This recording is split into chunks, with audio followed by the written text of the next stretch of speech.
Did you just insult my father? Annie shouted, looking straight into the billionaire's face. A second later, she slammed the neatly folded dish towel down onto the table. The sound of cloth hitting wood was not loud, but it was enough to make the silver cutlery rattle. Richard Whitmore jerked back so hard that the red wine in his glass trembled and nearly spilled. "Good Lord," he roared, one hand clutching his chest. Where did this girl come from? The entire dining room of the Carter House Hotel fell silent. Annie Carter, a housekeeping apprentice at Carter House, stood before him in a simple black uniform.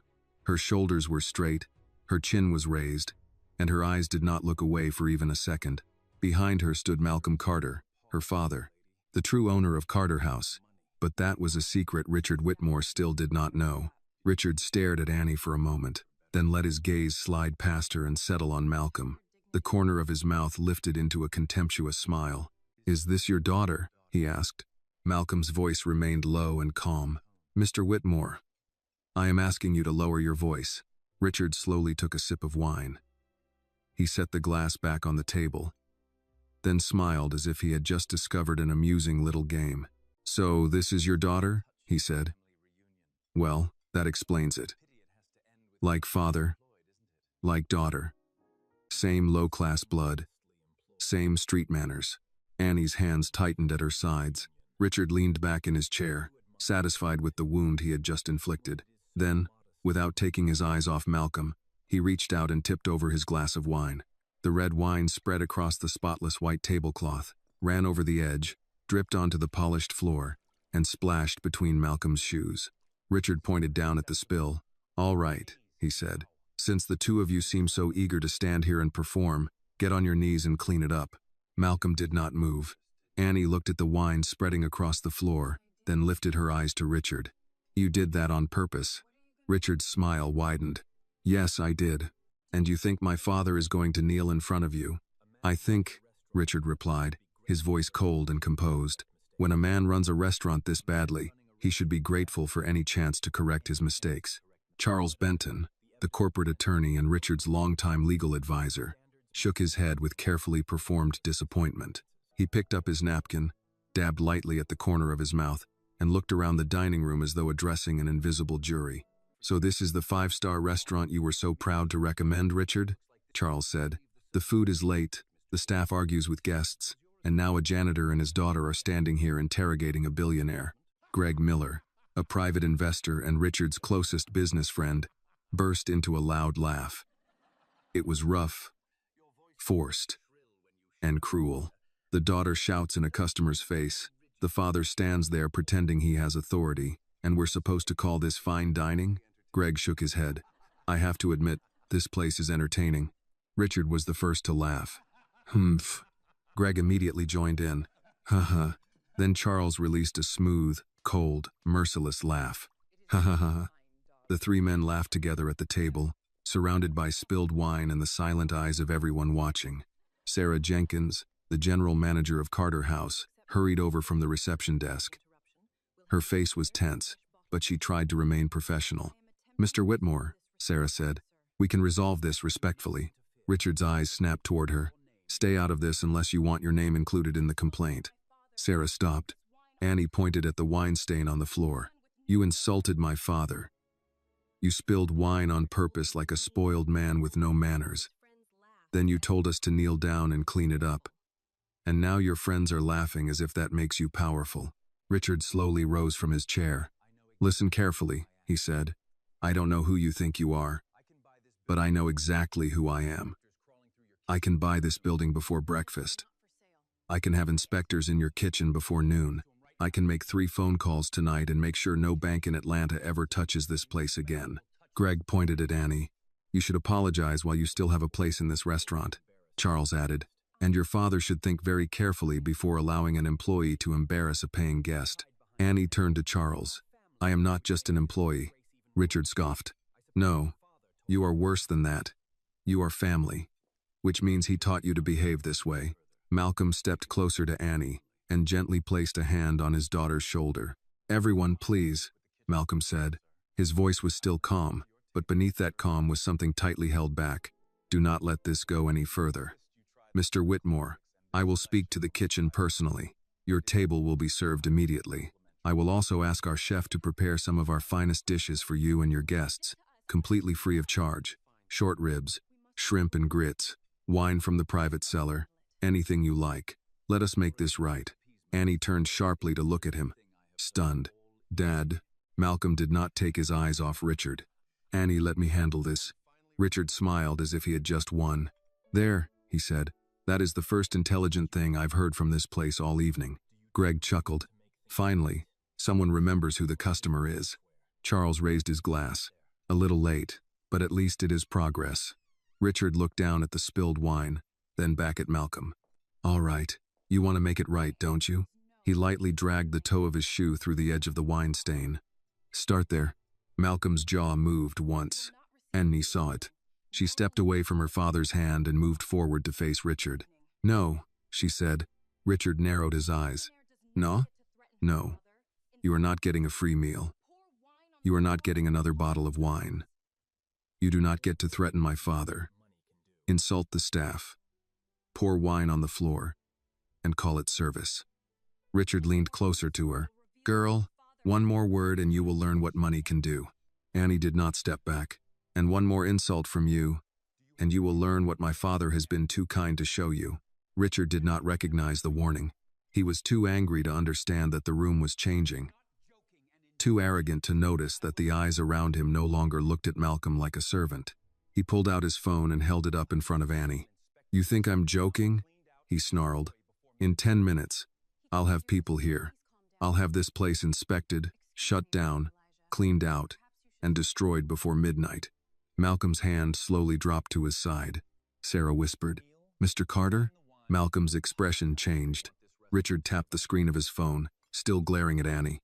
"Last chance," he said. "Both of you, get on your knees, clean this up, apologize to me, and maybe I will allow this restaurant to survive the night." Malcolm Carter looked at the spilled wine on the floor. Then he looked at Annie. Finally, he looked straight at Richard Whitmore. When Malcolm spoke, his voice was so quiet that everyone in the room had to lean forward to hear him. "Annie," he said, "stand behind me."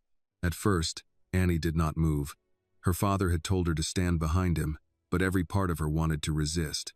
How could she step back when Richard Whitmore was still standing there near the red wine spreading across the floor, phone in hand, his face twisted with anger and contempt? "Annie," Malcolm said again. She turned her head slightly toward him. "Dad, don't make me stand behind you while he talks to you like that. I'm not asking you to do it because I'm ashamed." "Then why?" "Because I know what happens when men like him run out of words." Richard threw his head back slightly, his expression turning instantly offended. "Men like me?" Malcolm did not answer. That silence only made Richard even angrier. He suddenly slammed both palms down on the table and sprang to his feet. The chair behind him scraped across the floor with a sharp sound that made several guests flinch. "No, no, no," Richard growled. "I am not going to stand here and be lectured by kitchen help and their mouthy daughter." His voice rang through the dining room. "Do any of you know who I am? Does anyone in this room have any idea what I can do?" Sarah stepped forward. "Mr. Whitmore, please lower your voice." Richard turned sharply toward her. "Don't you dare try to control me." Sarah stopped, but she did not lower her head. Richard pointed around the room, his face flushed with anger. "I will bury this place. Do you hear me? I will have inspectors here before tomorrow morning. The health department, the fire marshal, the liquor licensing board, the tax office. I will have every permit on that wall examined before lunch. I will turn this restaurant into a warning for anyone who dares to forget their place." Greg half rose from his chair, growing more excited as Richard's rage built. "That's right," he chimed in. "People seem to have forgotten who they're dealing with." But Charles did not stand. He remained seated, his eyes fixed on Malcolm. Richard grabbed his phone and began stabbing at the screen. "You think I'm joking? I'll call the city. I'll call the press. I'll call the investors. I'll make sure no one with a respectable bank account ever dares to come here for dinner again." Annie stepped forward before Malcolm could stop her. "All of this because your dinner was late?" Richard let out a sharp, ugly laugh. "No, because your father forgot his place." If that moment made you feel Annie's pain and her father's quiet strength, please like this video, leave a comment and tell us where you are watching from. And if you believe dignity should never be bought or bullied, subscribe to the channel for more powerful stories. The words landed like a slap. Malcolm's hand, which had been resting on Annie's shoulder, slowly loosened. Annie noticed. Richard continued, taking advantage of the silence he had created. You want to act proud? Fine. I'll show you what pride costs. In 10 minutes, my people will be here. They'll clear this room, smash every bottle behind that bar, overturn every table, and when I'm finished, the only thing left of Carter House will be a stain on the sidewalk. Sarah's face tightened. That is a threat, Mr. Whitmore. No, Richard replied. It is a promise. At last, Charles spoke. Richard, stop talking. Richard turned toward him. You work for me, Charles, don't forget that. I advise you, Charles said quietly. And right now, my advice is for you to shut your mouth. Greg blinked. What is wrong with you? Charles did not look at Greg. His eyes remained fixed on Malcolm. I am trying to stop a bad night from becoming a very expensive one. Richard scoffed. Maybe expensive for them. No, Charles said. For you. That was the first moment Richard hesitated. Malcolm turned to Sarah. Lock the front door. Not to keep anyone in, but to keep trouble from coming in from outside. Move our guests to the east dining room. Coffee, tea, dessert, whatever they want. No charge tonight. Sarah nodded immediately. Yes, Mr. Carter. Mr. Carter. Richard caught the name. His eyes narrowed. Wait, Carter? Annie looked at Sarah, then back at her father. Malcolm's expression did not change. Richard pointed at him. You own this place?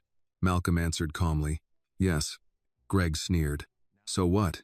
He owns a restaurant. Richard owns half the city skyline. No, Malcolm said. He rents trust from banks.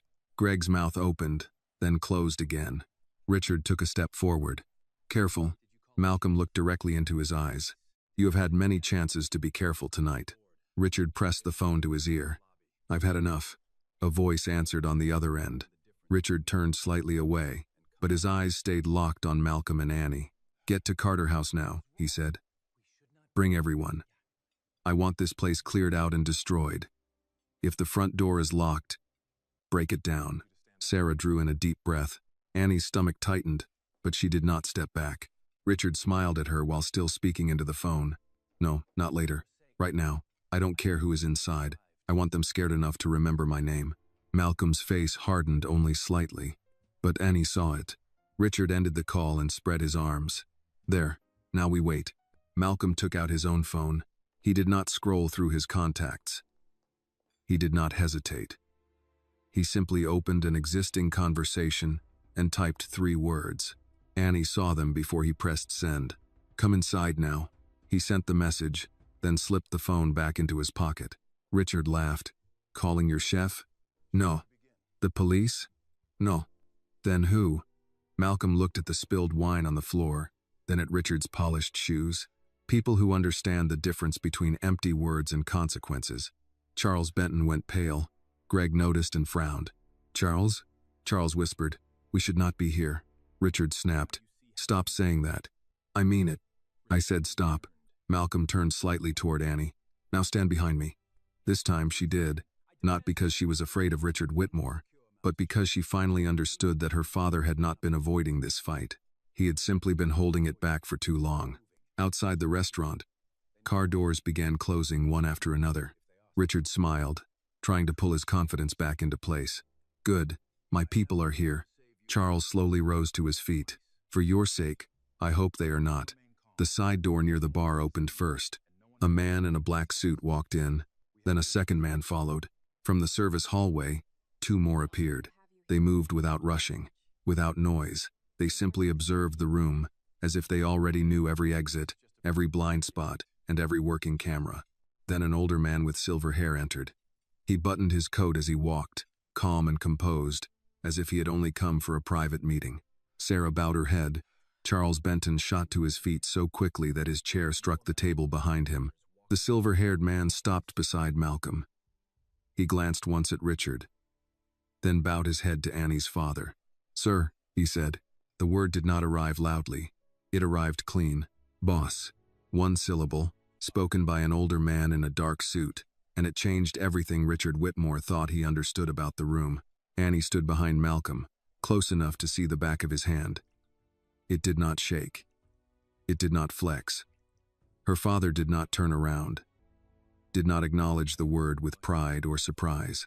He accepted it the way a man accepts his own name. The silver-haired man beside him stood straight, hands at his sides. His face was lined, his eyes steady. He looked like someone who had spent a lifetime entering rooms after decisions had already been made. Richard stared at him. "Who the hell are you?" The man did not answer Richard. He looked at Malcolm. "Front is clear," he said. 3 vehicles outside. 4 men in the first 2, driver in the third. They saw me and stopped moving. Richard's mouth tightened. "Those are my men." The silver-haired man glanced at him. "Not anymore, if they're smart." Greg Miller gave a nervous laugh. "Is that supposed to scare us?" "No," the man said. "It's supposed to save you from calling them twice." Charles Benton had not sat back down. His face was pale now, the confident polish gone from it. He looked from Malcolm to the silver-haired man and swallowed. Malcolm finally spoke. "Leon." The silver-haired man turned slightly. "Yes, sir. Keep everyone calm. No one touches anyone. No one raises a hand in my house." Leon Briggs nodded once. "Understood."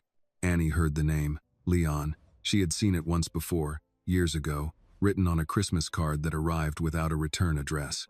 Malcolm had opened it, read 2 lines, then placed it in the top drawer of his desk. When Annie asked who Leon was, he said, "An old friend who knows when not to visit." She had thought it was one of his dry jokes. Now Leon stood in the middle of the Carter house, and men in suits had entered through side doors without needing directions. Richard lifted his chin. "I don't care what kind of private security act this is. I made a phone call. My people are outside." Leon reached into his jacket. Annie stiffened, but Malcolm's hand shifted slightly behind him, palm down. "Wait." Leon removed only a phone. He tapped once, put it on speaker, and held it out. A man's voice came through, low and strained. "Mr. Whitmore?" Richard frowned. "Tate, get inside." There was a pause. "We're leaving." Richard's face went red. "You're what?" "We're leaving, sir. I paid you to do a job." Another pause. This one longer. "No amount you pay covers walking into Malcolm Carter's place." The room stayed silent. Richard gripped his phone so hard his knuckles whitened. "You work for me." "Not tonight." The call ended. Greg stared at Richard. Charles closed his eyes for a moment. Sarah Jenkins, still near the host stand, lowered her gaze. Not out of fear, but because she understood she was watching a man lose more than an argument. Richard turned slowly toward Malcolm. "Malcolm Carter," he said, like he was testing the name and hating the taste of it. "So you have some old street friends. That's your big secret?" Malcolm's voice remained even. "My secret is that I spent years making sure men like you never had to meet them." Richard gave a harsh laugh. "You think I'm afraid of ghosts?" Charles spoke before anyone else could. "Richard, listen to me." "No, listen to me." Charles lowered his voice, but it carried. "This is not a local tough guy. This is Malcolm Elijah Carter." The full name hit the table harder than the spilled wine. Greg looked at Charles. "Why does everybody keep acting like that means something?" Charles did not answer him right away. He was still watching Malcolm, as if measuring how much truth the room could survive. Then he said, "Because 20 years ago, nobody moved serious money through Atlanta without knowing whether Mr. Carter would allow it, block it, or own part of it before breakfast." Richard scoffed, but the sound lacked force. Charles continued, "Transport, nightclubs, restaurants, construction crews, private lending, security companies, neighborhood development funds, some legal, some not, most impossible to prove. People called him the quiet king of Auburn Avenue because he didn't need to appear on paper to control the paper." Annie felt the words enter her one by one. Transport, lending, security, control. Her father stood in front of her in a black apron. Her father, who taught her to say "yes, ma'am" to older women and never let a guest's glass sit empty. Her father, who cut peaches by hand for cobbler because canned filling was a shortcut the soul can taste. Her father, who made her start as an apprentice because a name is not a qualification. The quiet king of Auburn Avenue. She looked at Malcolm's shoulder, at the seam of his white shirt beneath the apron strap, and felt the room tilt. Richard noticed her face and smiled, quick and cruel. "Well, looks like your daughter didn't know either." Malcolm's jaw tightened. Annie stepped from behind him just enough to see his profile. "Daddy?" He did not look at her at first. That hurt more than an answer would have. Leon shifted slightly, but Malcolm raised one finger. Leon stopped. Malcolm turned to Annie then. The room waited. "Yes," he said. One word. No excuse. Annie's throat tightened. "Yes, what?" "Yes, there are parts of my life I did not tell you." Richard laughed under his breath. "That's one way to say it." Malcolm looked at him. The laugh died. Then Malcolm turned back to Annie. "I wanted you to know the man I chose to become. Not every man I had to be before that." Annie searched his face. "Were you dangerous?" A quiet passed over Malcolm. Not shame exactly. Not denial either. "Yes." The honesty struck harder than any defense. Greg muttered, "This is insane." Charles said, "Be quiet." Richard shook his head, trying to rebuild himself out of contempt. "So that's it? The noble restaurant owner was a criminal, and everybody's supposed to be impressed?" Malcolm faced him fully. "No one asked you to be impressed. You think this helps you? I can call federal people. I can call reporters. I can have your past dragged through every screen in the country." "You could." Richard pointed at him. "I will." Malcolm nodded. "Then they'll ask why you called men to break into a full restaurant. They'll ask why you threatened staff. They'll ask why 3 witnesses heard you order a black business owner and his daughter to kneel in spilled wine. They'll ask what kind of man does that after signing a deal to tear apart a historic neighborhood he never cared to understand." Richard's face changed. Only a little, but everyone saw it. The deal. Malcolm knew about the deal. Charles stepped back from the table. Malcolm continued. "They may ask about Halden Group too, about the bridge loan, about the shares you pledged twice because you assumed no one would notice before closing." Greg turned to Richard. "What is he talking about?" Richard snapped, "Nothing." Malcolm looked at Greg. "Ask your friend why he needed tonight's celebration so badly." Greg's anger gave way to calculation. Richard lunged verbally, not physically. "You don't know a damn thing about my business." Malcolm reached into his apron pocket and took out a folded white cloth. He handed it to Sarah without looking away from Richard. "Sarah, have someone clean the wine before someone slips." Sarah took it. "Yes, Mr. Carter." Richard stared at him. "That's it? You're just going to stand there and pretend you have leverage?" Malcolm looked tired now, not weak, tired of being invited back into a life he had buried. "Mr. Whitmore," he said, "you still have one way to leave this restaurant with something intact." Richard's lips curled. "And what's that?" "Apologize to my daughter. Apologize to my staff. Apologize to the people whose evening you tried to ruin. Then, walk out." Richard stared at him, then burst out laughing. "Ha! Ha ha ha! You think I'm going to apologize to you?" Leon glanced at Malcolm. The men near the side doors remained still. Malcolm's voice softened, which somehow made it more dangerous. "No," he said. "I think you're going to wish you had." Richard lifted his phone again. "You know what? I'm done with threats. I'm making calls." Malcolm turned slightly toward Leon. Not a command. Not yet. Just a look. Leon waited. Annie saw it then. The thing her father had been holding back was not violence. It was access. A network. A past. A reach that did not need to shout because it had been built before she was born. Richard tapped his screen, furious. Malcolm raised one hand, barely above his waist. A small, tired motion. A warning. "Richard," Charles said quietly, "put the phone down." Richard ignored him. Malcolm's fingers moved once. Leon stepped away to make a call of his own. Leon did not raise his voice when he stepped toward the bar. That was what made it frightening. He moved past the empty tables, past the overturned wine glass, past the frozen staff, and stood near the brass lamp at the end of the counter. He made one call. No speech. No explanation. Just a few quiet sentences spoken with the confidence of a man who knew the person on the other end had already been waiting. "Yes," Leon said. "Now, Halden, Crescent Bank, and the insurance file. All 3. Send the first notice through the proper channel. No noise, no leaks, we cannot prove." Richard watched him, still holding his own phone, but he had stopped dialing. "What is that supposed to be?" Richard asked. "A performance?" Malcolm did not answer. Charles Benton, corporate attorney, looked as if he wanted to sit down but no longer trusted his legs. Greg Miller, private investor, kept glancing from Richard to Charles, waiting for somebody richer or smarter than him to explain why a restaurant owner in an apron could make a lawyer look like a man hearing a verdict. Richard turned on Charles. Say something. Charles swallowed. Richard, I need to ask you a question. This is not the time. It is exactly the time. Charles lowered his voice.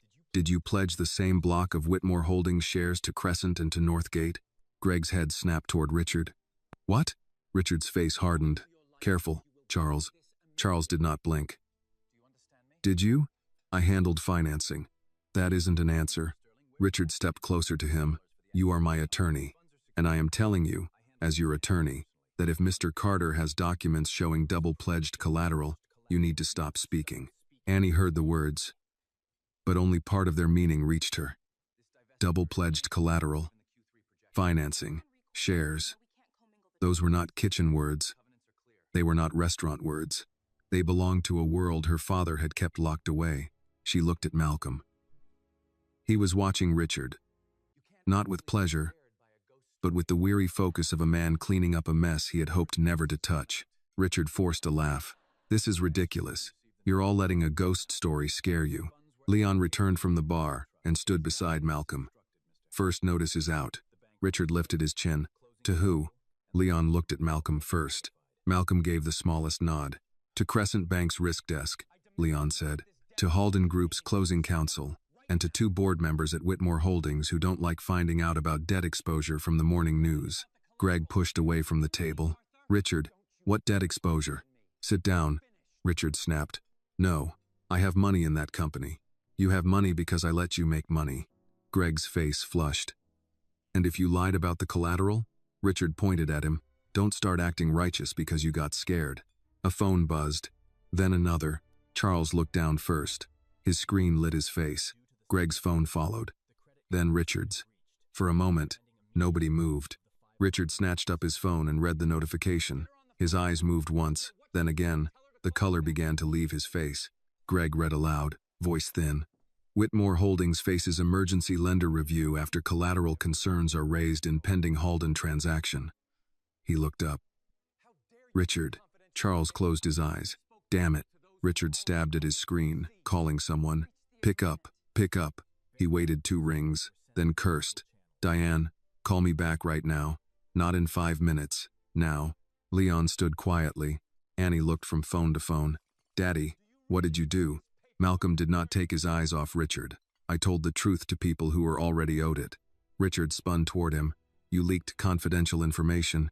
No, Malcolm said. I sent verified concerns through legal channels to parties with financial exposure. Charles exhaled, almost in pain. That's worse. Greg stared at him. Worse for who? For Richard. Richard slammed his phone onto the table. You think you can hurt me with paperwork? Malcolm looked at the wine on the floor. Sarah had sent a busser to clean it. But the young man stood frozen with the towel in his hand, unsure whether to step into the center of the storm. Malcolm noticed. Go ahead, Marcus, he said gently. No one is kneeling tonight. Marcus, junior server, nodded and wiped the floor standing upright, using a mop from the side station. That small correction meant something. People in the room felt it. Annie felt it most. Richard had ordered them to kneel. Malcolm had answered by making sure no one did. Richard's phone buzzed again. He grabbed it. What? He barked. No, do not suspend anything. Do you hear me? The Halden deal closes Monday. He listened, face tightening. Because if it doesn't close, we have a liquidity problem. That's why. Greg whispered. Liquidity problem? Charles muttered. And now he said it out loud. Richard looked around and realized several phones were still recording. Turn those off, he shouted. All of you, turn them off. An older woman by the east doorway, Mrs. Evelyn Price, retired school principal and longtime guest of the Carter house, held her phone at chest height and said, No, sir. Richard stared at her. Excuse me? She was small, silver-haired, wearing a navy church dress and pearls. Her husband had passed 3 years earlier, and Malcolm still kept their anniversary table open every October because she liked to sit there with coffee and peach cobbler. Mrs. Price lifted her chin. I said no. You were loud enough when you insulted that man. Don't get shy now, that consequences arrived. A few quiet murmurs of agreement followed. Richard looked at Malcolm. You're enjoying this? No, Malcolm said. I tried to prevent this. You humiliated me. You arrived with that already in you. I only stopped helping you hide it. Richard's eyes sharpened with rage. You think because some old street name still scares people, you're better than me? Malcolm's voice lowered. No, I think I have been worse than you in ways I pray my daughter never has to understand. That is why I gave you every chance to leave with dignity. Annie turned toward him. The admission cut through her anger. Malcolm did not say it like a confession meant to earn pity. He said it like a fact he had carried for years. Richard stepped closer, almost trembling now. I'll go to the FBI. Then go, Malcolm said. Tell them everything. Tell them about me. Tell them about the men outside. Tell them about the wine, the threat, the call you made to have this restaurant broken apart. Tell them about the land deal your own partners are about to review. Tell them about the families in that neighborhood you plan to push out before Christmas. Greg looked at Richard. Before Christmas? Richard did not answer. Annie heard that part clearly. The historic neighborhood.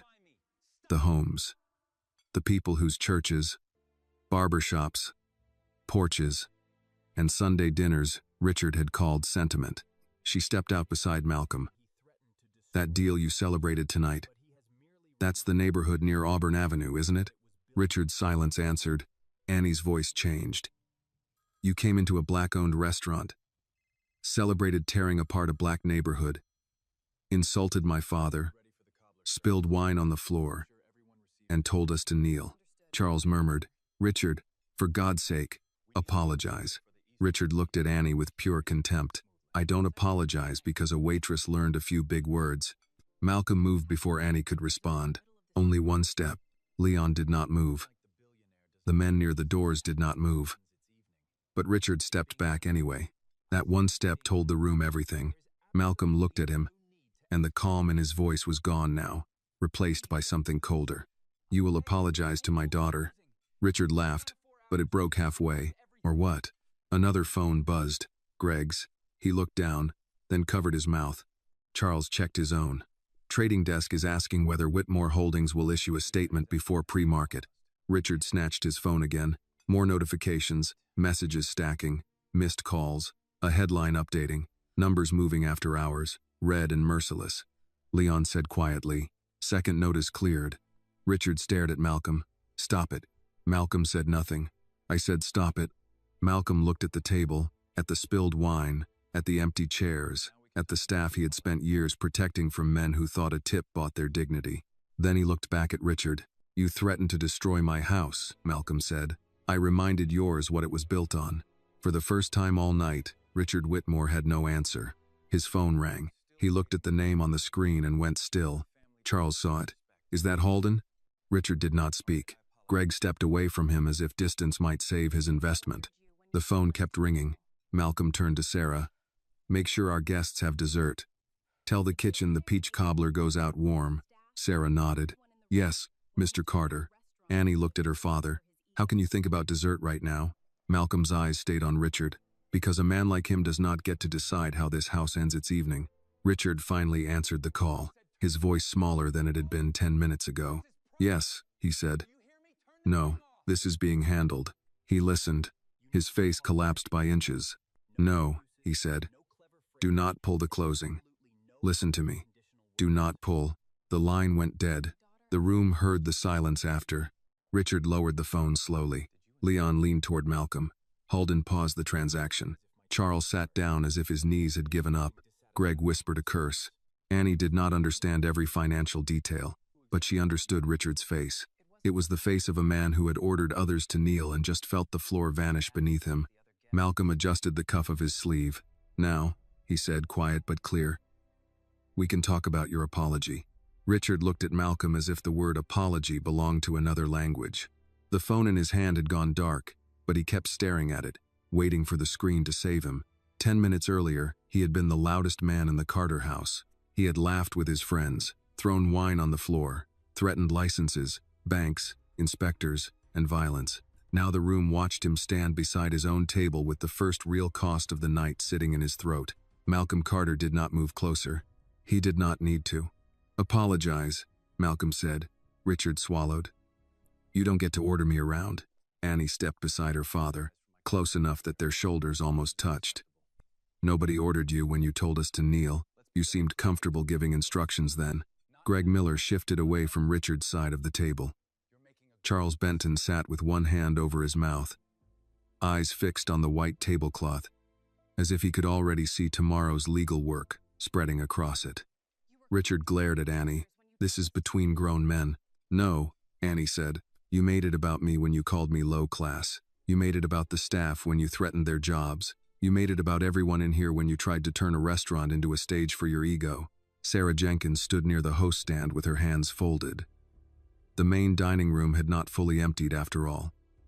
Several guests remained near the east doorway, close enough to hear, far enough to be safe. Mrs. Evelyn Price still held her phone. The older veteran by the window stood with his hat in both hands. Marcus, the junior server, had finished cleaning the wine but stayed near the service station, mop upright like a flagpole. Richard saw the phones. His face tightened. Turn those off. Mrs. Price answered before anyone else could. Not until you say what needs saying. Richard laughed once, but it came out thin. You people really think a video changes anything? Charles finally lifted his head. Richard, stop. Richard turned on him. You're fired. Charles nodded slowly. Probably. But until that becomes official, take the advice you paid for. Apologize cleanly. No excuses. No clever phrasing. No if anyone was offended. Say what you did. Greg looked at Charles. You're really siding with them? Charles stared at him. I'm siding with the part of my career that doesn't want to be questioned under oath. Malcolm's eyes never left Richard. My daughter asked you a question when this began. You still haven't answered it. Richard's jaw worked. Annie spoke the words again, quieter this time. Did you insult my father? The room held still. Richard looked at Malcolm, then Annie, then the guests. Pride fought with fear on his face. Pride still had teeth, but fear had its hand on the money. I spoke harshly, he said. Annie shook her head. Try again. I was dissatisfied with the service. No. Richard's nostrils flared. I said things I shouldn't have said. Malcolm said, to whom? Richard's eyes flashed. To you. And? Richard's gaze moved to Annie. To her. Sarah spoke from across the room. And to the staff. The veteran added, and to the room. Mrs. Price said, and to every person you thought was beneath you. Richard's face burned. This is ridiculous. Malcolm's voice stayed even. No, this is the smallest consequence you will face tonight. That landed. Richard looked down at his phone again. A new message appeared. He read it, and his lips parted slightly. Charles noticed. Bored? Charles asked. Richard did not answer. Malcolm waited. Annie realized that was one of her father's strongest weapons. He knew how to wait. He did not fill silence with fear. He let other people hear themselves inside it. Richard finally lifted his head. I apologize, he said. Mrs. Price lowered her phone slightly. We can barely hear you. Richard looked at her with hatred, then raised his voice.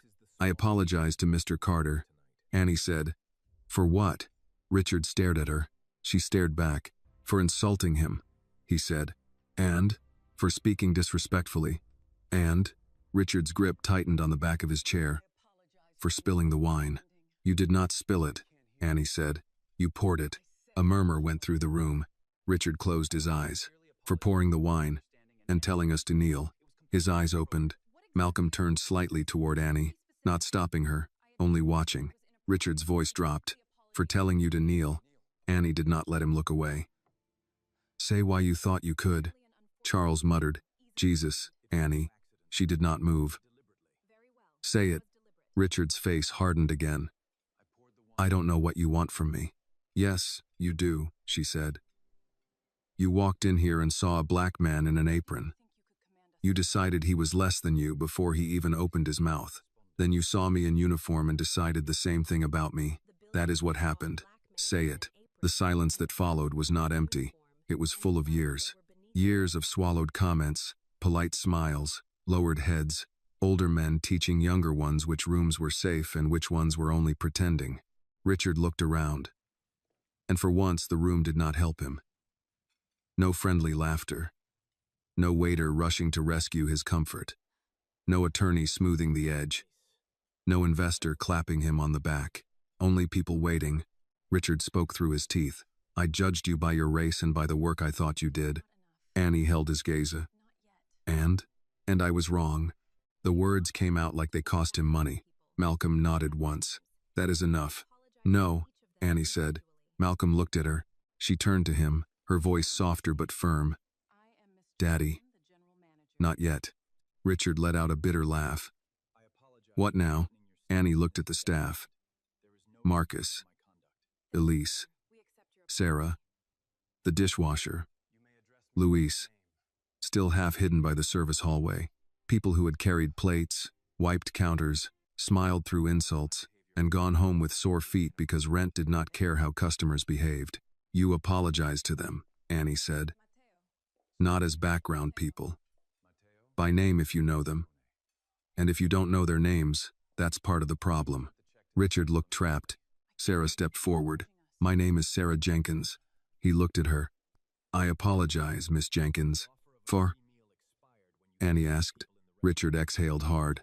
For threatening your staff in your restaurant. Sarah nodded once, professional to the end. Accepted. Marcus raised his hand a little, awkward and brave. Marcus Reed. Richard looked as if the humiliation might choke him. I apologize, Mr. Reed. Marcus said. Thank you. Elise spoke next. Elise Walker. Then Luis. Luis Ramirez. Richard repeated each name. By the third one, his voice had lost its edge. Not because he had become better, but because the room had made cruelty inefficient. When he finished, Malcolm turned to Sarah. Please see that Mr. Whitmore's table receives their check. Richard jerked his head up. Check? You offered the meal on the house. That offer expired when you threatened my people. Greg whispered. Unbelievable. Malcolm looked at him. Would you like a separate apology or a separate bill? Greg shut his mouth.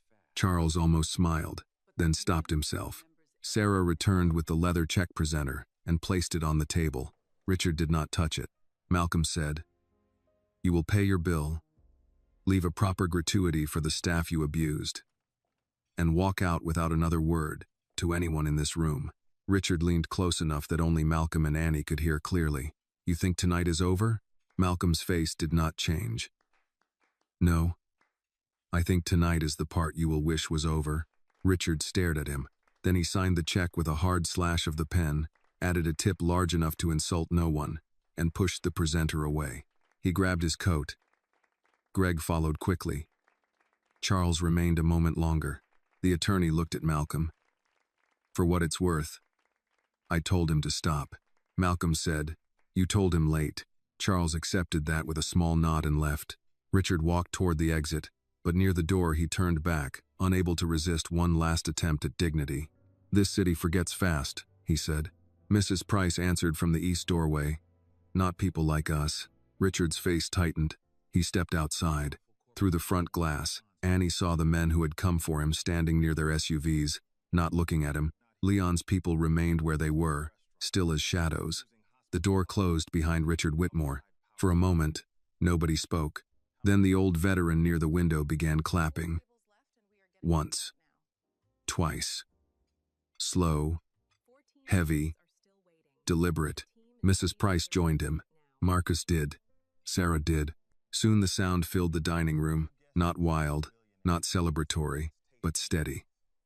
It was not applause for Malcolm's power. It was applause for the moment a man who thought he could make others kneel had been forced to stand in his own shame. Annie turned toward her father. Malcolm looked older than he had an hour ago. Daddy, she said. He gave her a small, tired smile. You should not have had to do that. She swallowed. Neither should you. He looked at the floor where the wine had been. No, he said. But we did. Leon approached quietly. Boss, Halden's people want a response before morning. Malcolm closed his eyes for 1 second, then opened them. Not here, he said. Tonight this is still a restaurant. He turned to Sarah. How many guests are still waiting on dessert? Sarah looked around, gathering herself. 14. Malcolm nodded. Then peach cobbler goes out warm, coffee fresh. No one leaves this house with Richard Whitmore as the last taste in their mouth. Annie stared at him, caught between anger, pride, and a question she was afraid to ask. Her father straightened his apron and walked toward the kitchen. The room slowly began breathing again, but Annie knew something had changed that would not be cleaned up with wine, applause, or warm dessert. The man she had defended tonight was her father. He was also someone else. And before the night ended, she would need to know how much of that someone else had been standing beside her all along. Malcolm disappeared through the swinging kitchen doors. And for a moment, Annie stayed where she was, standing in the dining room while applause faded into the low scrape of chairs, the clink of spoons, and the careful voices of people trying to return to an evening that had been split in two. Sarah Jenkins moved first. She always did. Marcus, fresh coffee on table 6. Elise, check on Mrs. Price. Louise, tell the kitchen we need 14 cobblers warmed, not rushed. Nobody carries a plate out looking shaken. We are still the Carter house. The staff obeyed because Sarah sounded like herself again. That helped. The room needed ordinary things. Coffee, dessert, napkins, receipts, anything that reminded people they had not just watched a billionaire order a black man and his daughter to kneel in spilled wine. Annie picked up the towel she had thrown onto Richard's table. It was damp at one corner, stained red where it had touched the tablecloth. She folded it twice without thinking. Leon Briggs stood near the bar, speaking quietly to one of his men. When he saw Annie looking at him, he stopped mid-sentence. He did not smile. Not exactly. He gave her a nod that felt older than politeness. Miss Carter, he said. The way he said her name made her uncomfortable. Respectful, yes, but heavy, as if the name carried a history she had not agreed to inherit. Do I know you? She asked. Leon's eyes softened by a degree. You were little the last time I saw you. I don't remember. You weren't supposed to. That answer sat badly in her chest. Sarah came over and touched Annie's elbow. You okay? No. Sarah nodded. Good. I'd be worried if you said yes. Annie glanced toward the kitchen doors. How much did you know? Sarah did not pretend not to understand. She took a breath, looked toward the guests, then back at Annie. I knew your father owned the restaurant. I knew people respected him beyond normal business respect. I knew certain vendors never argued with our invoices, and certain city inspectors became very polite after making one phone call. She paused. I did not know everything. Did everybody know except me? No, Sarah said firmly. And don't do that to yourself. Your father built a wall around that part of his life because he wanted you safe. Not foolish. Annie let out a humorless laugh. Safe from what? The truth? Sarah's face changed. She was not old enough to be Annie's grandmother, but she had the tired eyes of a woman who had raised younger siblings, buried friends too early, and worked enough double shifts to know truth had timing. Sometimes truth is a knife, Sarah said. Your father may have been wrong to hide it, but I don't think he hid it to cut you. I think he hid it because he was afraid it would. Before Annie could answer, the kitchen doors swung open. Malcolm came out carrying 2 plates of peach cobbler himself. He had changed his shirt. The apron was still black, still tight at the waist, but the wine stain was gone. That made Annie's throat tighten. He had removed the evidence from his sleeve before she was ready to stop seeing it. He walked to Mrs. Price's table and set 1 plate in front of her. Warm enough? Mrs. Price looked up at him over her glasses. Malcolm Carter, don't you stand there asking about cobbler after what just happened like I'm one of your church ladies who can be distracted with butter and sugar. A small smile touched his mouth. Are you saying it won't work? I'm saying I'll eat it while I judge you. He nodded. That seems fair. She caught his hand before he turned away. You did right not letting that man make you ugly in front of your daughter. Malcolm looked down at her hand on his. For a second, his face opened. Not much. Enough. I came close, he said. But you didn't. He nodded once and moved on. Annie watched him deliver the 2nd plate to the veteran near the window, listened to him ask whether the coffee was fresh, watched him adjust a chair for an older woman before returning to the service station. Every movement was ordinary. That was what frightened her. Her father could stand in a room where men called him boss, where a billionaire's company began cracking by phone notification, and still ask whether coffee had burned on the warmer.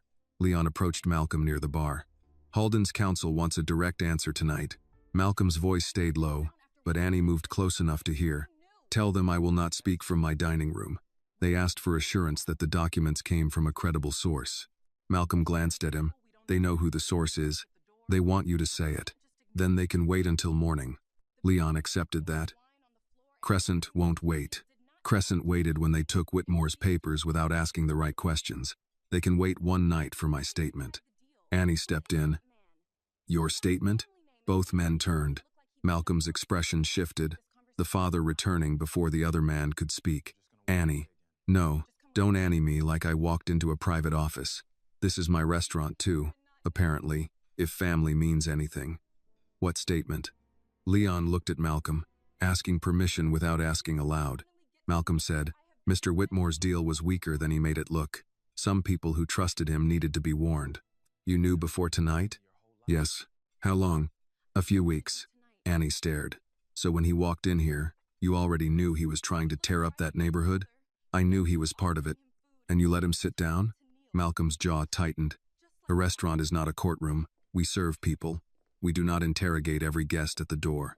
He poured wine on the floor and told us to kneel. That changed the evening. No, Annie said. It showed you who he already was. Malcolm looked at her for a long moment. Yes. The honesty stopped her, but not enough. Why didn't you tell me any of this? The deal, Leon, the name. The fact that Charles looked like he saw a ghost when he heard your full name. A busser passed nearby, then quickly redirected himself when he felt the tension. Malcolm noticed, lowered his voice. Not here. Annie laughed once.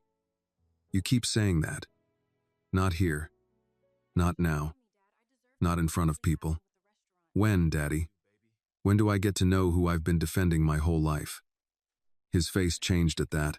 Pain, quick and controlled. You have never had to defend me your whole life. I did tonight. I know. No, I don't think you do. I saw him tell you to kneel. I saw you still try to offer him food. Do you know what that felt like? Malcolm looked toward the kitchen, then toward the room. Guests were eating again, but softly. Staff were moving, but listening despite themselves. The night was functioning. It was not healed. Come with me, he said. He led her down the service hallway, past the pantry shelves and stacked linen bags, past the office door, and into the small prep room where herbs hung drying near the back window.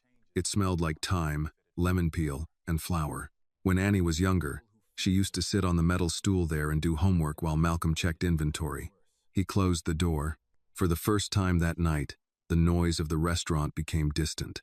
Annie folded her arms. Tell me. Malcolm leaned against the prep table. He looked older in the fluorescent light. I was not a good man when I was young, he said. The directness made her quiet. I was not the worst man either. That is a comfort people use when they don't want to look too closely. I helped people. I hurt people. I protected businesses that banks ignored. I collected debts from men who thought contracts with black folks were optional. I also made money from fear. And once a man learns fear can pay, he has to fight not to become addicted to it. Annie swallowed. Were you a gangster? A faint, sad smile crossed his face. People who liked me said businessman. People who feared me said king. People who hated me said worse. The truth sits somewhere I don't enjoy visiting. Mom knew? Your mother knew me before I knew what to do with myself. What does that mean? It means she loved me, but she never excused me. There's a difference. Annie looked down at the towel still in her hand. She had carried it without realizing. Malcolm saw it. I did not kneel tonight because I was afraid of Richard Whitmore. Then why did you bend at all? Because every man has a door inside him. Behind mine is someone I promised your mother I would stop feeding. When Richard spilled that wine, I could feel that door opening. Annie's anger faltered. Malcolm's voice lowered. If you had not been there, I might have humiliated him sooner. Worse, cleaner, maybe, but colder. You think you saw weakness. What you saw was me trying to remain your father before I remembered how easy it used to be to become his enemy. Annie did not know what to say. From the dining room, someone laughed softly at something Mrs. Price must have said, life returning in pieces. Annie whispered, I don't want a perfect father. Malcolm looked at her. I want the true one. He closed his eyes for a second. When he opened them, the wall was still there, but a crack had formed. Then after we close, he said, I'll tell you what I can. And what you can't, I'll tell you why. That was not enough, but it was more than she had ever had. A knock came at the door. Sarah's voice followed. Mr. Carter? Sorry. Richard Whitmore is still outside. He's refusing to leave the curb. Malcolm straightened. Annie looked at him. What now? Malcolm reached for the door, but before opening it, he said, "Now we make sure he understands the difference between being allowed to leave and being safe to stay." Sarah's words stayed in the prep room after she said them. "Richard Whitmore is still outside." Malcolm opened the door. "Where?" "At the curb," Sarah said, "near the first SUV. He's on the phone, shouting." Charles left in a rideshare. Greg is standing 10 feet away from him, pretending he doesn't know him. Annie almost laughed, but the sound caught in her throat. Malcolm stepped into the hallway. "Are our guests settled?" "Yes, dessert is out." Mrs. Price asked if the coffee was strong enough to raise the dead. Marcus told her it was strong enough to raise a lawyer, and she said that would be a waste of good coffee. For the first time that night, Malcolm's mouth softened. "Good," he said. "Keep the mood light." Sarah looked past him to Annie. "You okay?" Annie answered honestly. "Not yet." Sarah nodded. "That's allowed." They walked back through the service hallway toward the dining room. The restaurant felt different now, as if everyone had lowered their voices out of respect for something they did not know how to name. Plates of warm peach cobbler sat on tables. Coffee steamed in white cups. A few guests tried to talk about ordinary things, but their eyes kept drifting toward Malcolm. Leon Briggs waited near the bar with 2 men beside him. He did not look impatient. Men like Leon did not need impatience. They seemed to have replaced it with memory. "Boss," he said quietly, "Whitmore is calling media contacts. He's telling someone he was threatened by armed men." Malcolm looked toward the front windows. Outside, Richard paced near the curb, one hand pressed to his ear, the other cutting through the air. His expensive coat hung open. His confidence was no longer smooth. It came in jerks. "Were any weapons shown?" Malcolm asked. "No." "Did anyone touch him?" "No." "Good." Leon's expression did not change. "He may not need facts to make noise." "He never did." Annie stopped beside her father. "So what do we do?" Malcolm looked at her. "We don't chase noise with noise." That sounds like something people say right before a liar gets the first headline. Leon glanced at her, and Annie could not tell whether he approved or found her reckless. Malcolm said, "Sometimes they do get the first headline. That doesn't mean they get the last word." Annie looked out the window. Richard was still talking, jaw tight, face red beneath the streetlights. "He'll lie." "Yes." "And you'll just let him?" "No," Malcolm said. "I'll let him lie on record." That answer made Leon's eyes sharpen. Sarah, standing near the host stand, leaned in. "Meaning?" "Meaning, if Mr. Whitmore wants to tell people he was threatened, we will preserve every camera angle in this building. Every phone recording our guests are willing to share. Every call log, every message, every witness statement." Malcolm turned to Leon. Quietly, Leon nodded. "Already started." Annie frowned. "You already started?" Leon looked at her. "Your father likes to give people chances. I prefer folders." That did make Annie laugh once, despite everything. It was small and exhausted, but real. Malcolm looked at Leon. No intimidation. No visits. No reminders. Leon's face remained neutral. "You wound me. I know you." "Yes," Leon said. "That is why I heard the instruction the first time." Outside, Richard ended one call and immediately made another. Greg Miller took another step away from him, pretending to check his own phone. The men Richard had called earlier were gone. Their SUVs had pulled off without ceremony. Only one remained, and even that driver looked as if he wanted no part of what was happening. Malcolm moved toward the front door. Annie followed. He stopped. "Stay inside." "No." "Annie, I stood in that room when he told us to kneel. I can stand by a window." Malcolm studied her. The argument was there, ready in him, but he let it go. By the window, not outside. She accepted because she knew when she had won enough. Sarah unlocked the inner door but kept the outer one closed. The night air pressed cold against the glass. Richard saw Malcolm approach and turned with a smile that tried to be victorious. He raised his voice so it carried through the door. "There he is. The restaurant king." Malcolm opened the outer door halfway and stepped just outside, leaving one foot inside the threshold. Leon stood several feet behind him. Annie remained near the window, close enough to hear. Richard held his phone up. "I've got a reporter from Channel 8 calling me back. I hope your kitchen is clean." Malcolm said, "It is." Richard's smile twitched. "You think this is funny?" "No. You had men surround me. You called men to break into my restaurant. Mine arrived first and behaved better. Richard's mouth tightened. That's your version. It is also the camera's version. For the first time, Richard glanced up at the corners of the building. The small black security domes were barely visible beneath the awning. Malcolm continued. Inside cameras. Exterior cameras. Audio at the host stand. Guest recordings. Your call on speakerphone. Your apology. Your threat to have people break in if the door was locked. Richard's face shifted as each item landed. Greg, still near the curb, lowered his phone and looked at Richard with open alarm. Richard said, "You recorded me without consent?" Malcolm looked at him. "You shouted in my dining room in front of witnesses. Do not confuse privacy with arrogance." Annie felt those words settle into her. Do not confuse privacy with arrogance. That sounded like the kind of sentence her father had earned the hard way. Richard stepped closer. "You think because you've got footage, I'm done? You think because Halden paused one deal, I'm finished?" "No," Malcolm said. "I think you have choices." Richard laughed. "You're offering me choices now?" "Yes. Go home. Call your lawyers. Tell the truth for once, at least to them. Tomorrow, issue a real apology to my staff and the people in that neighborhood you plan to displace. Withdraw from the Auburn redevelopment deal." Greg stared. "Withdraw?" Richard ignored him.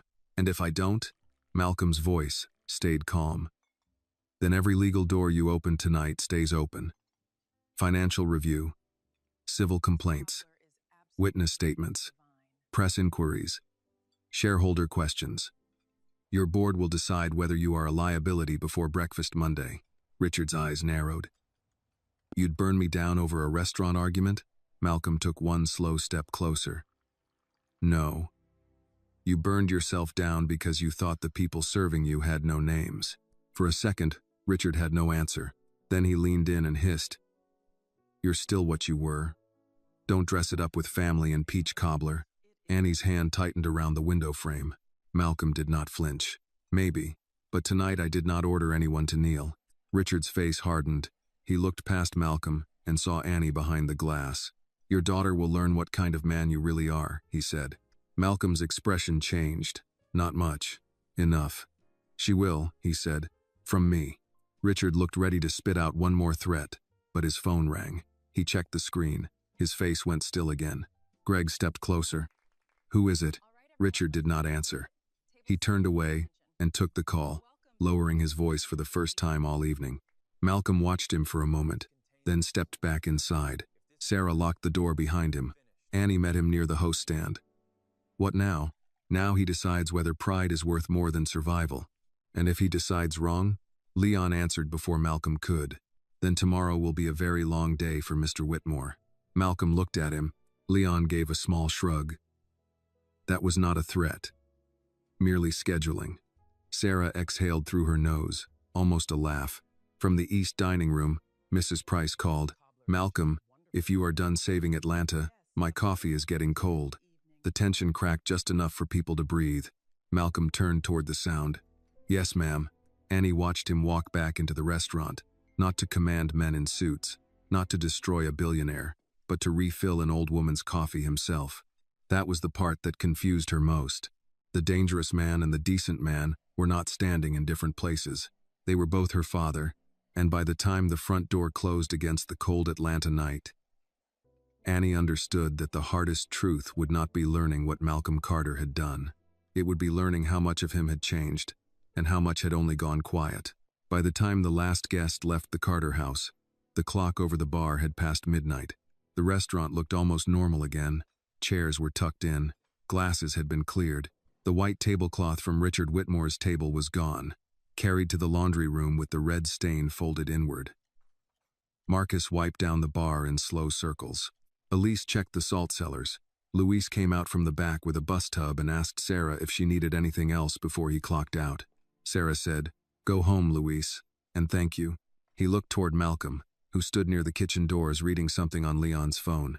"Mr. Carter," Luis said, "you need me tomorrow. I'll come early." Malcolm looked up. "Your shift starts at 10. "I know. Then come at 10. Luis nodded, but his eyes said he would come earlier anyway. That was the kind of loyalty Annie had seen all night. quiet and stubborn. The kind people could not be paid into giving. It had to be earned, and she was beginning to understand that her father had been earning things in rooms she never saw. After Luis left, Sarah locked the front door and turned the small brass sign from open to closed. Outside, the Atlanta street had thinned to headlights, wet pavement, and the occasional laugh from people leaving the bar down the block.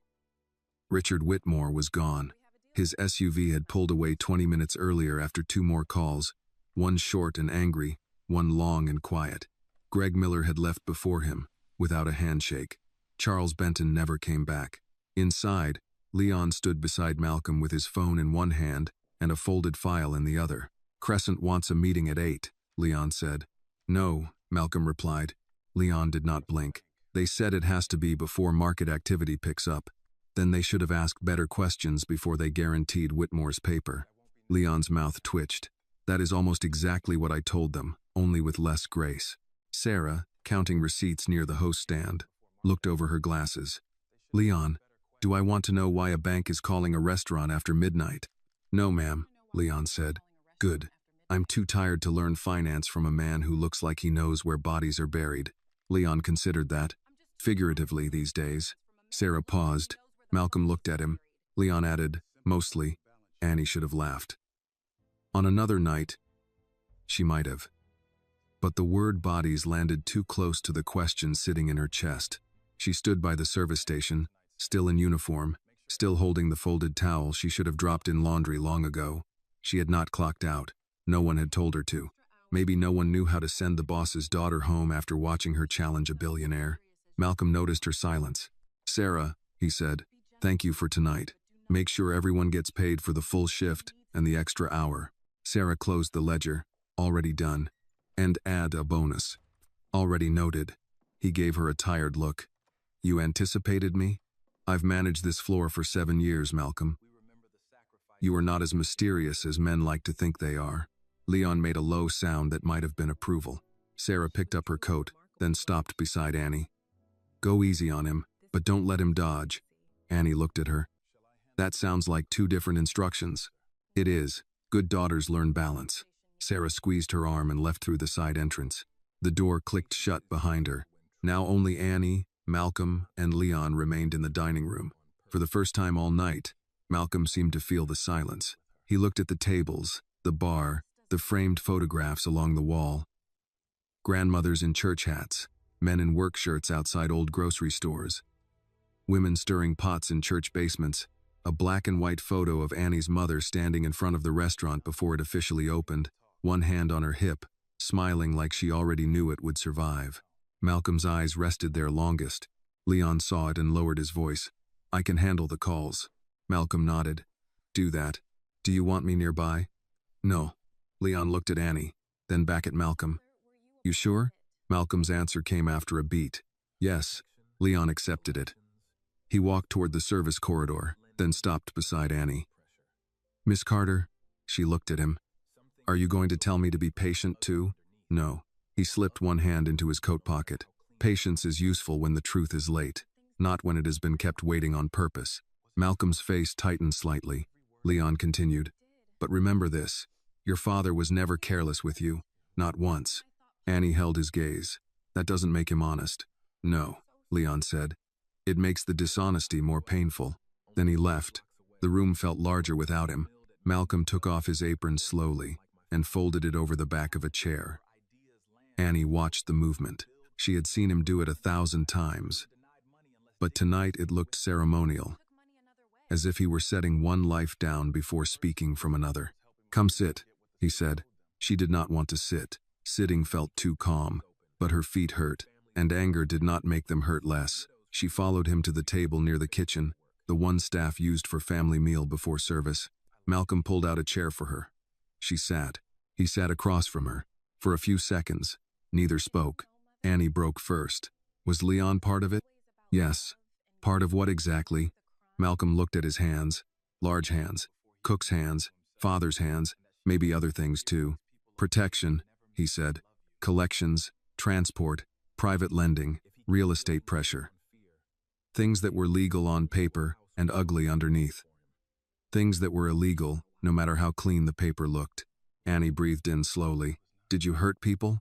He looked at her then. No dodge. No soft landing. Yes. Her eyes burned, but she refused to look away. How many? I don't know how to answer that in a way that won't either hide too much or make me sound proud of surviving. That sounds like an answer built by a lawyer. It's an answer built by shame. That stopped her. Malcolm leaned back. He looked older now than he had when Richard threatened him. I grew up 5 blocks from here. Different Atlanta then. Same Atlanta too, in the ways that matter. Banks smiled at men like Richard.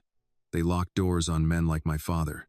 We had talent, labor, ideas, land. Churches full of people who could build, cook, drive, repair, organize, but the money did not come to us unless someone took a piece of our dignity with it. So you took money another way. At first I told myself I was helping our people get what the city owed them. Sometimes that was true. I kept businesses open. I protected families from men worse than me. I made sure widows weren't forced out of homes because a paper got signed wrong by someone who couldn't read the fine print. And the other times? His mouth tightened. The other times I liked being feared. There it was. Not the full truth maybe, but a true piece of it. Annie looked toward the photo of her mother. Mom knew that. She knew before I admitted it to myself. What did she say? Malcolm's eyes moved to the same photo. She said fear makes people obey, but it never makes them love you. And she told me if I kept building my life on fear, one day I would come home to a house where nobody was waiting for me. Annie's throat tightened. But she was waiting, for a while. His voice went quiet. Then she wasn't. The silence after that was not empty. It held the absence Annie had grown up beside. Her mother was in photographs, recipes. The perfume bottle Malcolm never moved from the dresser, the way he stopped speaking for a few seconds every year on her birthday. Annie had always thought grief made him quiet. Now she wondered how much guilt lived inside that quiet too. Did she make you leave that world? Annie asked. No, she asked. I promised. Then I failed. Then she asked again. Then you were born. And I looked at you and understood I could not raise my daughter in a house where men like Leon came through the back door at midnight with blood on their cuffs. Annie flinched. Malcolm noticed. Pain crossed his face. I'm sorry. Don't apologize for saying it now. Apologize for letting me grow up not knowing what the silence meant. He nodded slowly. You're right. She had expected him to defend himself. The fact that he didn't made her angrier for 1 second, then sadder. I built the Carter house because your mother loved feeding people, he said. Not serving them. Feeding them. She said food was the only language where pride and tenderness could sit at the same table. I thought if I could build a place like that, maybe I could become the kind of man who deserved to stand in it. Annie looked down at the towel in her hands. And did you? I try every day.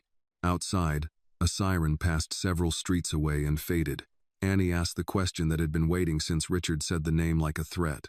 Are you still that man? Malcolm did not answer quickly. I know how to reach him, he said. That is not the same as being him, but it is closer than I wish. Annie's eyes filled despite her effort. When Richard told us to kneel, I wanted you to destroy him. I know. Then when you started doing it, I got scared. I know that too. She wiped her cheek fast, angry at the tear. I don't know what I want from you. Malcolm's voice softened. Truth is a hard thing to receive all at once. She looked at him. Then don't make me beg for it piece by piece. He nodded. I won't. Promise me. I promise. She believed him. Not because trust had fully returned, but because Malcolm Carter did not make promises lightly. That was something she still knew. Her phone buzzed on the table. She glanced down. A video notification. Someone had posted the moment she stood before Richard. The caption read, Apprentice calls out billionaire at the Carter house. Annie turned the phone face down. Malcolm saw it. By morning, people will have opinions about you. They already do. Strangers can be cruel. So can rich men in dining rooms. A faint smile touched his mouth, then vanished. You should not have had to defend me. You said that already. I will probably say it again. Then I'll probably tell you the same thing. Neither should you. He looked at her for a long time. Then Malcolm reached into his shirt pocket and removed an old key, dark brass, worn smooth at the edges. He placed it on the table between them. What's that? My office cabinet. Bottom drawer. There is a box inside. Not tonight. When you are ready. What's in it? Your mother's letters. Some old papers. Pieces of the man I was. Pieces of why I stopped. Annie stared at the key. It looked too small to open anything so large. Why give it to me now? Because you asked for the true father? His voice was low. That cabinet holds what I was brave enough to keep, and too cowardly to explain. Annie picked up the key. From the kitchen, the oven timer beeped once, forgotten and ordinary. Life continued doing that, she realized. Even after truth arrived, even after men fell, even after fathers became strangers and fathers again in the same hour. She closed her fingers around the key. Not tonight, she said. Malcolm nodded. Not tonight. But both of them knew the door had opened. By morning, the city had already decided it had seen enough to start talking. Annie woke to her phone buzzing against the nightstand. She had slept 3 hours, maybe less. Still half-dressed in the black pants from her shift, the brass key Malcolm had given her resting on the small table beside her lamp. She reached for the phone without opening her eyes and saw 37 messages, 12 missed calls, and a video thumbnail of herself standing in the dining room of the Carter house, pointing at Richard Whitmore while red wine stained the floor. The caption under the most shared clip read, "Young waitress makes billionaire apologize after racist meltdown." Annie stared at the word waitress. Not apprentice, not daughter, not Carter. Waitress. She sat up slowly. Downstairs, she could smell coffee. Strong, dark, already bitter in the pot. Malcolm's coffee. He never slept late, not even after nights that broke open family history and shook the stock value of billionaires. She washed her face, changed into jeans and a Howard University sweatshirt, then picked up the brass key. She held it for a moment, feeling its worn edges press into her palm. Not tonight, she had said. Morning had come too quickly to make that promise feel safe. She left the key on the nightstand and went downstairs. Malcolm stood at the kitchen counter, phone on speaker, one hand around a mug, the other resting flat on the marble. He wore a plain gray sweater, no apron, no restaurant armor. Leon's voice came through the phone. Channel 8 wants comment by 10. The Journal wants confirmation that you are the same Malcolm Carter tied to Carter Private Holdings. Crescent Bank wants documentation before their board call. Halden Group suspended closing pending review. Malcolm saw Annie and took the phone off speaker. "I'll call you back," he said. Leon said something Annie could not hear. Malcolm listened, then ended the call. Annie opened the cabinet, took down a mug, and poured coffee without asking. Malcolm watched her add no sugar, just a little cream. He had taught her that bitter things told the truth faster. "You saw the video," he said. "I saw 5 versions before brushing my teeth." He nodded. "People are going to say many things. They already are. Don't read all of it. That's the kind of advice people give when they know everybody's reading all of it." A tired smile crossed his face. "Fair." She leaned against the counter. "They keep calling me a waitress." His eyes sharpened. "You were working the floor. There's no shame in that. I know that. But they don't mean it like work. They mean it like place." Malcolm did not answer right away. Outside the kitchen window, the morning light sat pale over the back garden. A delivery truck passed on the street beyond the fence. Finally, he said, "Then we correct the meaning, not the work." Annie looked at him. "How? We show up." She almost laughed. "After last night, that's your plan? That has always been the plan." His phone buzzed again. He ignored it. That told her more than the call itself. At 10 minutes before 8, Sarah Jenkins arrived at the house with a bakery box under one arm and a tablet under the other. She did not knock long, just enough to be polite before stepping in. "I brought biscuits," she said. "Not because this is a meeting, because I refuse to discuss crisis management on an empty stomach." Annie looked at the box. "You made those?" Sarah gave her a look. "I manage a restaurant. I don't wake up at 6 to bake for grown people who own ovens." Malcolm said, "Thank you, Sarah. Don't thank me yet." Half the city wants a table. 3 reporters are parked outside the restaurant. One woman from Buckhead called to ask if the rude billionaire table is available for her book club, and Marcus wants to know if he can wear his good shoes today because he might be on television. Annie laughed despite herself. Sarah pointed at her. "Good. You still can. That helps." They sat at the kitchen table. Sarah opened her tablet and laid out the morning. with the precision of a field commander. The Carter house would open, as usual. No press inside. Staff statement at noon. Malcolm would speak briefly, not emotionally, not defensively. Annie would not be forced to speak. If she chose to, Sarah wanted one sentence prepared. Annie frowned. One sentence? Yes, Sarah said. The internet eats paragraphs and misquotes dessert. Malcolm nodded. She's right. Annie folded her arms. So I'm supposed to say what? I was defending my father? Sarah's face softened. That's the truth. It's not all of it. No, Malcolm said. But it is enough for strangers. That word again. Enough. Annie was beginning to hate it. Before she could answer, Malcolm's phone buzzed with a different tone. He checked it, then stood. Leon is here. Sarah looked toward the front hall. Of course he is. Does the man ever use normal entrances?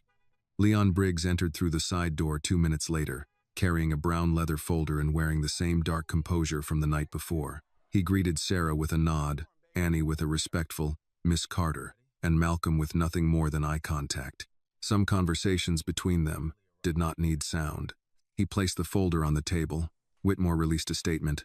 Sarah closed her eyes. Let me guess. Misunderstanding, long respect for the community, regrettable emotions. Leon slid a printed page across the table. Annie read aloud. Mr. Whitmore deeply regrets that a private dining disagreement was mischaracterized online. He denies making racially charged remarks and condemns all forms of discrimination. He is reviewing legal options regarding threats made against him by individuals connected to the Carter house. Her hands went cold. He's lying. Yes, Malcolm said. He apologized in front of everyone. Yes. He poured wine on the floor. Yes. He told us to kneel. Malcolm's voice lowered. I know. Annie stood so fast the chair scraped back, then released the whole video. Sarah looked at Malcolm. Leon waited. Malcolm said, Not yet. Annie turned on him. Not yet? He's lying right now, and if we release everything this second, we become part of the morning noise. People choose sides before facts settle. By noon, his legal team will say we edited the footage. By 3, they'll drag up my past. By evening, the story becomes 2 powerful men fighting, and what he did to you disappears. Annie hated that he was making sense. Leon tapped the folder. We do this properly. Time, stamped, footage. Witness statements. Staff statements. Exterior camera. The phone call. The financial notices separate from the restaurant incident. Sarah added, and we keep the staff protected. Marcus and Elise don't need reporters chasing them to their cars. Annie sat down slowly. Malcolm looked at her. Last night you made him say what he did. Today we make sure he cannot unsay it. That helped. Not enough, but some. Leon opened the folder. Inside were printed screenshots, call logs, still frames from security cameras, and a list of names. Annie saw Mrs. Evelyn Price, Marcus Reed, Sarah Jenkins, Luis Ramirez, Elise Walker, Charles Benton, Greg Miller. Her eyes stopped on Charles. He'll talk? Leon said. His lawyer called my lawyer before sunrise. He has a lawyer? He is a lawyer. Sarah reached for a biscuit. Baby, lawyers are the first people to get lawyers. Leon continued. Charles is protecting himself. He will confirm Richard was warned to stop, that the apology occurred, and that the outside men were called by Richard first. And Greg? Annie asked. Greg is currently discovering religion and liquidity risk, Leon said. He may need a few hours. Despite everything, Sarah laughed into her coffee. Malcolm did not. He looked at the folder as if it contained more than documents. It contained the old machine waking up. Evidence, leverage, pressure, timing. Annie could see he knew how to use every piece. She could also see he did not enjoy how naturally it returned to his hands. At 9:30, they drove to the Carter house in Malcolm's black pickup instead of the sedan he used for formal events. Annie rode beside him. Sarah followed in her car. Leon's SUV stayed 2 blocks behind. Close enough to be seen if needed. Far enough not to become a headline. Outside the restaurant, 3 news vans waited. A few neighbors stood across the street. Someone had taped a handwritten sign to the lamppost. We stand with Carter House. Annie stared at it as Malcolm parked in the alley. he noticed. You ready? No. Good. She looked at him. He took the keys from the ignition. Ready people are often just people who haven't thought long enough. That sounded like him. The father she knew. The one who made room for fear without bowing to it. They entered through the back. The kitchen staff was already there. Marcus wore his good shoes. Elise had braided her hair neatly and pretended she had not. Louise had come early despite being told not to. When Malcolm stepped inside, everyone stopped working. For 1 second, nobody knew what to do. Then Mrs. Price's voice came from the dining room. Well, don't stand there looking like somebody died. Some of us came for breakfast. Annie turned. Mrs. Price? The older woman sat at her usual table with coffee and a folded newspaper. Sarah, just entering behind them, stared. We are not open. Mrs. Price sipped her coffee. The door was unlocked. It was not. Then your lock is hospitable. Malcolm looked at her. Mrs. Price. She set the cup down. I figured if reporters are going to camp outside a black-owned restaurant, they should at least see an old black woman sitting inside it, unbothered. The kitchen went quiet again, but this silence was different. Annie felt something loosen in her chest. By 10 o'clock, more regulars arrived. A retired barber, a church deacon, a couple who had celebrated their anniversary there for 12 years. They did not crowd Malcolm. They did not demand details. They ordered coffee, biscuits, shrimp and grits, and sat where cameras outside could see them through the front windows. Not as a mob, as witnesses. At 11:55, Malcolm stood near the host stand. Sarah adjusted the angle of the microphone someone from a local paper had placed outside. Annie stood beside him, not behind him. Leon remained inside, out of camera view. Malcolm looked at her. 1 sentence, if you want. She nodded. They stepped outside. The reporters started shouting at once. Malcolm raised one hand, and somehow the noise dropped. My name is Malcolm Carter, he said. I own the Carter House. Last night, a guest disrespected my staff, my daughter, and this house. He has now chosen to deny what many people witnessed. We will provide the proper records through the proper channels. I will not try this matter on the sidewalk. A reporter called, Mr. Carter, are you connected to Carter Private Holdings? Malcolm paused. Yes. The cameras shifted. Another reporter shouted. Were threats made against Mr. Whitmore? Malcolm said, Mr. Whitmore called men to this restaurant. My people prevented harm. No one touched him. Then he turned to Annie. Her mouth went dry.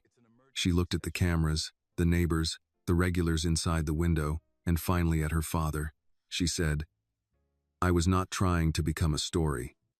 I was telling a man not to mistake my father's dignity for weakness. No one spoke for half a second.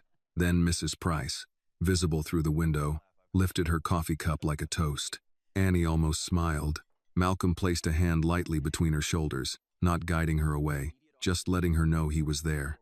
Behind the reporters, across the street, a black town car slowed near the curb. The rear window was tinted, but Malcolm saw it. So did Leon from inside. His phone buzzed in Malcolm's pocket a second later. One message. Whitmore sent someone. Malcolm read it, put the phone away, and turned back toward the restaurant. Inside, he said quietly. Annie heard the change in his voice. The morning had only begun.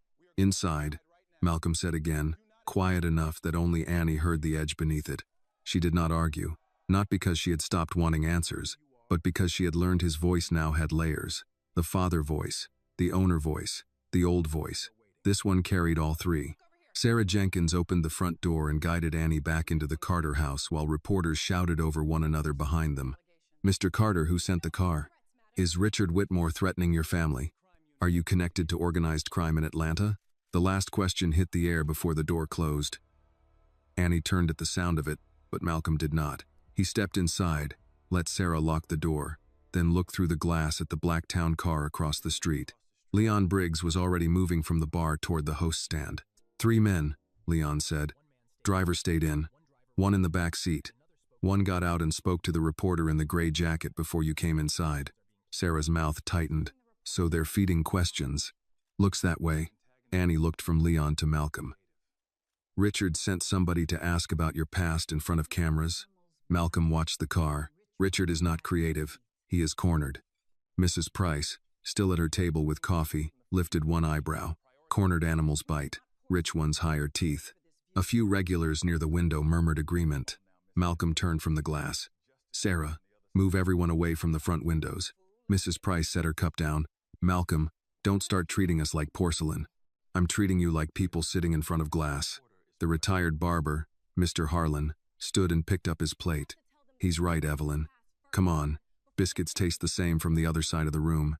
Mrs. Price sighed as if the whole city had become inconvenient and moved with him. Annie stayed by the host stand. What are they going to do? Leon answered. Probably nothing here. The car is theater. The reporter is pressure. Whitmore wants the morning story to become your father's past, not his behavior. Annie looked at Malcolm. Then tell them first. Sarah froze slightly. Malcolm turned to her. Tell them what? The truth. Whatever they're going to dig up, say it before they twist it. Leon gave her a small look, not dismissive, considering. Malcolm's face was harder to read. You think truth works like opening a window? No, Annie said. I think lies work better in locked rooms. Mrs. Price called from the back. She's not wrong. Malcolm almost smiled, but it did not stay. His phone rang. He checked the name and answered. Charles. Annie moved closer. Charles Benton's voice came through faintly, tense and breathless. Malcolm did not put him on speaker, but in the quiet restaurant Annie caught enough. Richard's people are pushing your old files, Charles said. They're calling you a racketeer. They're saying last night was intimidation. They're trying to tie the Halden Paws to criminal coercion. Malcolm listened. Charles continued, louder now. I'm not calling as your friend. I'm not your friend. But Richard is losing his mind. And if he drags me into this, I will bury him before I let him bury me. I can confirm he called the men first. I can confirm the apology. I can confirm he knew the Auburn deal had collateral problems. Malcolm said, why? A bitter laugh came through. Because I warned him not to go to that restaurant. He said you were an old ghost and ghosts don't sue. Leon's eyes narrowed. Malcolm asked, will you put it in writing? I already did. Check your email. The call ended. Sarah exhaled. Well, I never thought I'd say this, but thank God for a scared lawyer. Leon checked his phone. Statement received. Annie looked at Malcolm. So use it. We will. When? Soon. She clenched her jaw. Soon is starting to sound like hiding. That landed. Malcolm looked at her, and for one brief moment, she saw the fatigue behind the control.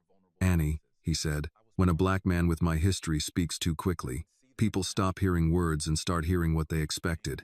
And when he stays quiet, they write it for him. Exactly. The restaurant went still around that exchange. Not because people were eavesdropping rudely, but because everyone in that room understood some version of it. The cost of speaking. The cost of silence. The old arithmetic of survival. Malcolm looked toward the framed photograph of Annie's mother on the wall. Then he made a decision. Sarah, he said, call the reporters back. Sarah blinked. All of them? The local ones, not the gossip channels. Channel 8, the Atlanta Journal, and the neighborhood paper. Inside. 10 minutes. No live feed. They can record, but we release our own copy too. Leon nodded. Good. Annie stared. You're going to talk? Malcolm looked at her. I'm going to answer what I should have answered before someone like Richard got to ask it first. 10 minutes later, the front dining room had been rearranged. Guests stayed in the east section, not hidden, but seated away from cameras. Sarah placed 3 chairs near the bar for reporters. Marcus set out coffee because Sarah said Americans behaved better when their hands had something warm to hold. Leon stood near the kitchen doors, visible enough to be honest, quiet enough not to become the picture. Malcolm sat at a table beneath the photograph of Annie's mother. Annie sat beside him. A reporter from Channel 8, Denise Caldwell, placed her recorder on the table. She was a black woman in her 50s, with careful eyes and the posture of someone who had covered enough city scandals to know when powerful men were bleeding off camera. Mr. Carter, she said, before we begin, do you want legal counsel present? Leon shifted. Malcolm shook his head. No. I want my daughter present. Denise glanced at Annie, then nodded. All right. A reporter from the Journal asked first. Mr. Carter, were you once known as the Quiet King of Auburn Avenue? The name moved through the restaurant like a draft. Annie felt Malcolm's knee still beside hers. Yes, he said. No one breathed for half a second. Denise followed gently. What did that mean? Malcolm folded his hands on the table. It meant different things to different people. To some, it meant I was dangerous. To some, it meant I could get money where banks would not lend it. To some, it meant I protected businesses others wanted to steal. To others, it meant I was part of the problem. Were you? Yes. Annie looked at him. He did not look back, but his hand shifted slightly closer to hers on the table. The journal reporter leaned in. Were your businesses legal? Some were. Some became legal later. Some should never have existed. Sarah closed her eyes briefly near the host stand. Denise said, "Why say this now?" Malcolm looked at Richard's empty table, now reset with a clean cloth. Because last night a man thought my dignity depended on my public image. It does not. My dignity depends on whether I tell the truth, when it is easier to hide behind power. Annie felt that in her chest. Denise asked, "Did you use old connections to damage Richard Whitmore financially?" Malcolm answered without hesitation. "I used verified financial information to notify parties with legal exposure. Mr. Whitmore's deal was already unstable. His conduct in my restaurant made clear he was a greater liability than some wanted to admit." The neighborhood paper reporter, a younger man with a nervous pen, asked, "Why not let the police handle the threat last night?" Sarah could not help herself. "We did call them." Everyone looked at her. She straightened. "I called. They arrived after Mr. Whitmore left. We have the report number." Malcolm nodded. "My first responsibility was to keep my guests and staff safe. No one was touched. No weapon was shown. The men Mr. Whitmore called left because they recognized the mistake before making it worse." Denise looked at Annie. "Miss Carter, did you know about your father's past?" Annie's mouth went dry. Malcolm turned toward the reporter. "That question is for me." Annie put her hand on the table. "No, it's for me." Malcolm stopped. She looked at Denise. "I knew my father was respected. I knew he was private. I did not know the name people used for him. I did not know everything he had done." Denise asked, "How do you feel about learning it this way?" Annie looked at Malcolm, then at the room. Sarah, Marcus, Mrs. Price, Mr. Harlan, Leon, the photographs on the walls, the staff who had returned because work still had to happen. "I'm angry," she said. "I'm proud. I'm confused. All of that can be true at once." Denise nodded slowly. Annie continued. "But what happened last night did not happen because my father has a past. It happened because Richard Whitmore walked into a black-owned restaurant, saw people serving him, and thought service meant submission." The reporters wrote quickly. Malcolm looked at his daughter, and this time he did not hide the pride. The journal reporter asked, "What happens now?" Malcolm said, "Now Mr. Whitmore answers for what he said, what he threatened, and what his company tried to do to the Auburn neighborhood. My past will not be used as a curtain for his present." His phone buzzed. Leon checked his own at the same moment. His expression changed. "What?" Malcolm asked. Leon looked at the reporters, then at Annie. "Whitmore Holdings just called an emergency board meeting." Greg Miller's name flashed on Leon's screen next. Then Charles Benton's. Then another alert came in from a financial news feed. Sarah read it aloud from her tablet before anyone else could. "Whitmore Holdings shares fall sharply after Halden Group suspends acquisition deal amid collateral review and misconduct allegations." Silence. Mrs. Price's voice came from the east dining room. "Well," she said, lifting her coffee, "that man should have eaten his free short ribs and gone home." For the first time all morning, even Malcolm laughed. Not loudly, but enough for Annie to hear the father beneath the legend. The laugh did not last long, but it changed the room. For a few seconds. The Carter house sounded like itself again. Mrs. Price's dry remark moved from table to table. Easing shoulders, softening faces. Marcus laughed behind the bar and pretended to polish a glass that was already clean. Sarah Jenkins looked down at her tablet, smiling despite the storm building outside. Even Leon Briggs allowed the corner of his mouth to move, which Annie suspected was his version of applause. Then Malcolm's phone rang. The name on the screen took the smile from his face. Crescent Bank. He let it ring twice before answering. "Carter." Annie sat beside him, close enough to hear only the tone, not every word. The voice on the other end was polished, urgent, and careful. a man trying not to sound afraid while asking questions fear had written for him. Malcolm listened without interrupting. "No," he said finally. "I will not walk back my concern."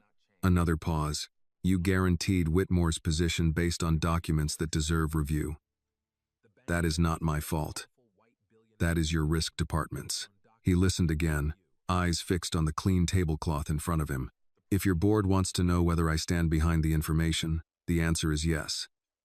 If they want to know whether I intended market movement, the answer is no. I intended daylight." The restaurant went quiet around that word. Daylight. Annie looked at him. She had heard her father talk about heat, timing, discipline, food, manners, debt, and dignity. But daylight was different. It sounded like something he had once needed and not always given. Malcolm ended the call and set the phone face down. Sarah stepped closer. "How bad?" "Bad for Whitmore. And for us?" Leon answered. "Manageable if everyone stays disciplined." Sarah looked at him. "People keep saying disciplined like that makes coffee taste better. It keeps subpoenas shorter," Leon said. Denise Caldwell from Channel 8 had stayed behind with permission. Her recorder now turned off. She closed her notebook. "Mr. Carter, off the record. This is not going to stay local." Malcolm nodded. "I know. The old name, the restaurant, the video, Whitmore's statement, the neighborhood deal. It's all too clean for national producers to ignore." Annie said, "Clean?" Denise looked at her with the tired kindness of a woman who knew how stories got packaged. "I don't mean morally clean. I mean easy to sell. Billionaire, black-owned restaurant, hidden past, daughter standing up for her father. By tonight, people who have never set foot in Atlanta will have opinions about your family." Annie leaned back. "Great." Malcolm glanced at her. "You don't have to carry that." She gave him a look. "Daddy, I was in the video." Before he could respond, Leon's phone buzzed. He read the message, then looked at Malcolm. "Emergency board meeting moved up. Whitmore Holdings is putting Richard on leave pending internal review." Greg Miller walked in 3 seconds later. No one had expected him. He entered through the front door without the swagger he had carried the night before.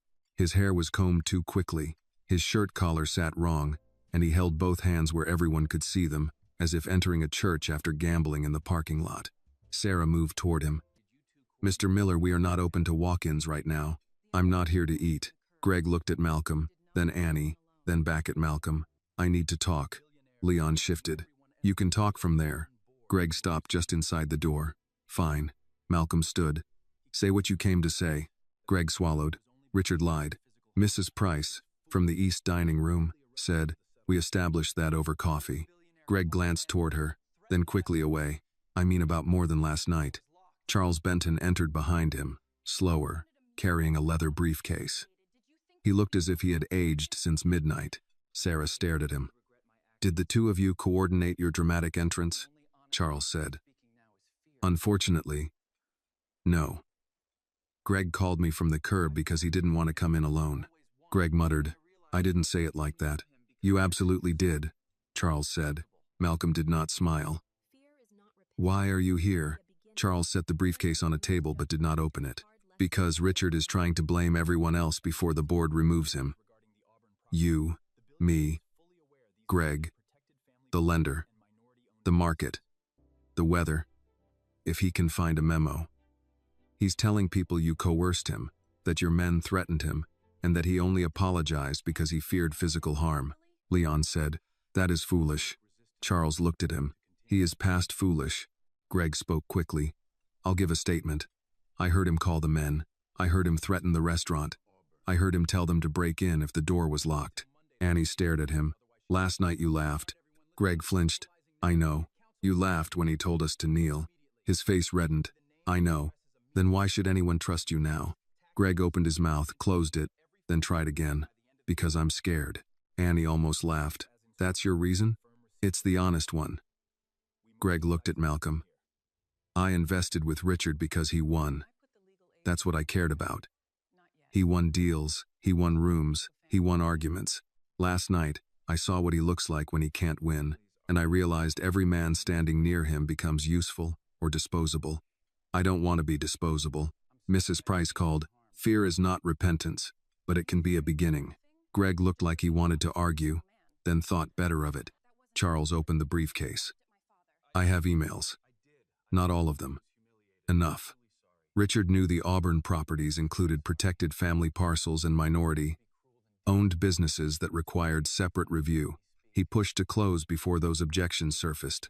He also knew the collateral structure was questionable. Malcolm's eyes lowered to the file. Annie felt him go still.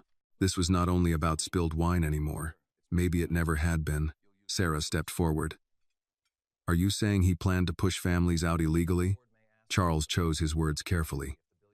I'm saying he planned to make resistance too expensive for them to continue. The restaurant changed again. Mr. Harlan, the retired barber, rose from his seat. My sister's house is on Auburn.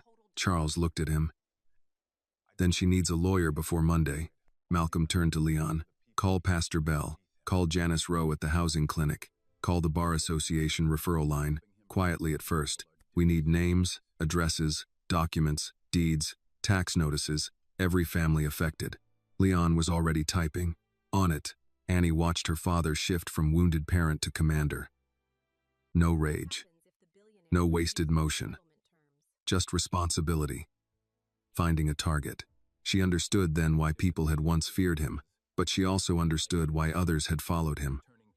When Malcolm Carter decided something mattered, the room stopped drifting. Denise Caldwell reopened her notebook. Mr. Carter, may I put that on record? Malcolm looked at Mr. Harlan. Not until the families are ready. They are not props for a news cycle. Denise nodded.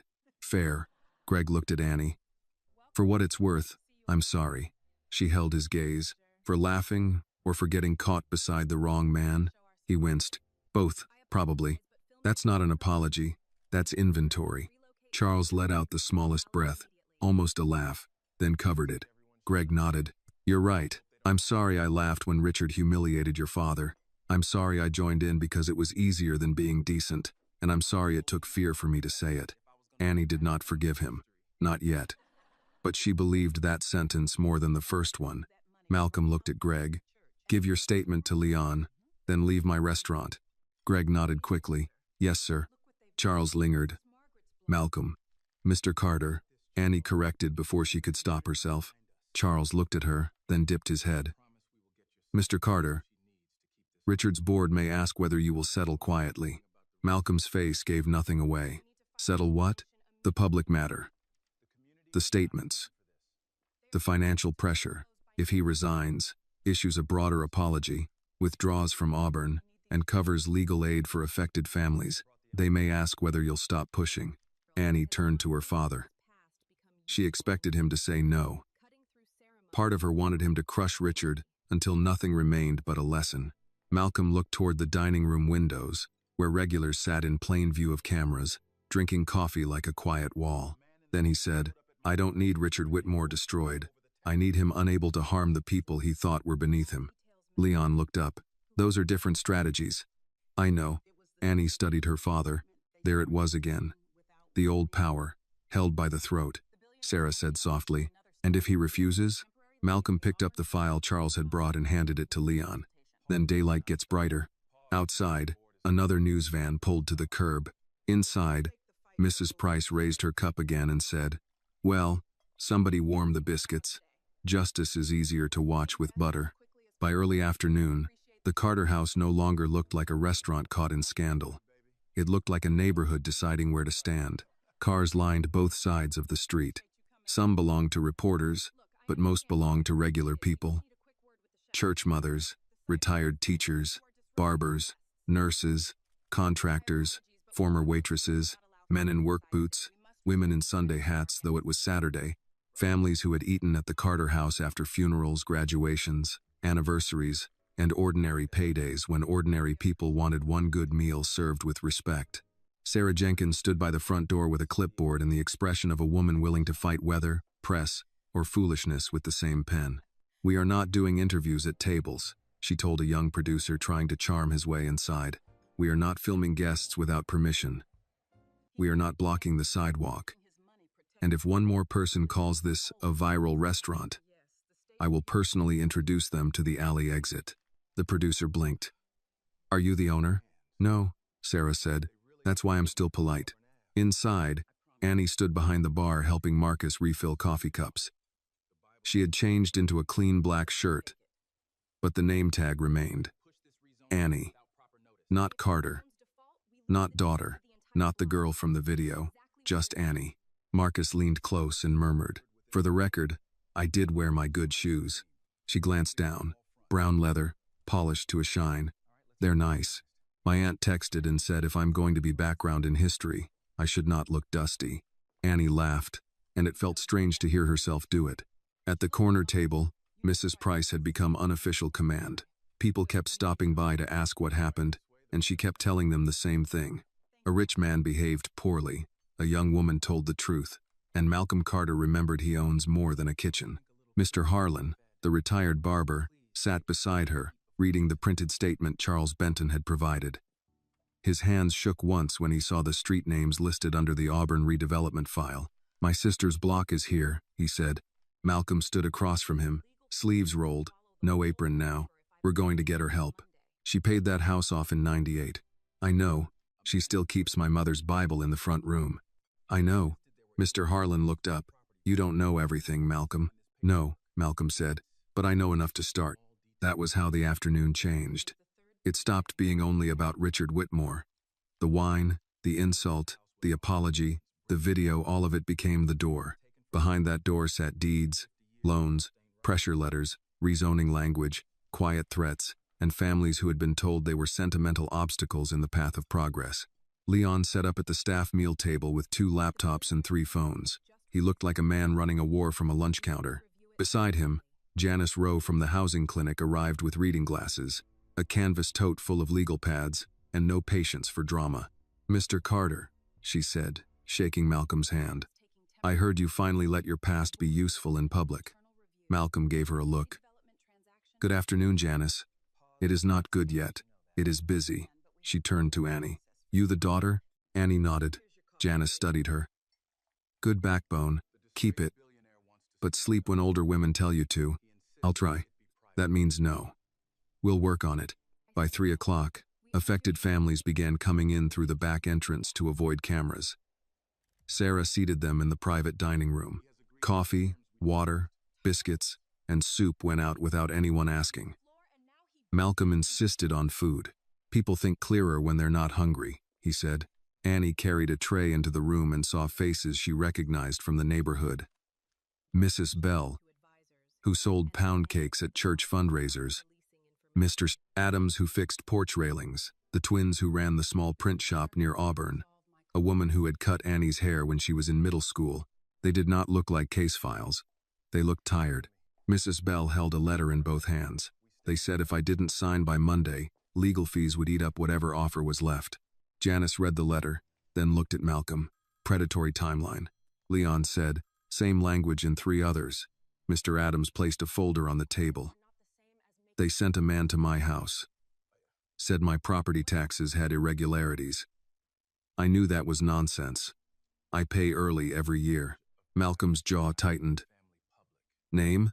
Didn't give one. White fellow, gray suit, smile like a locked door.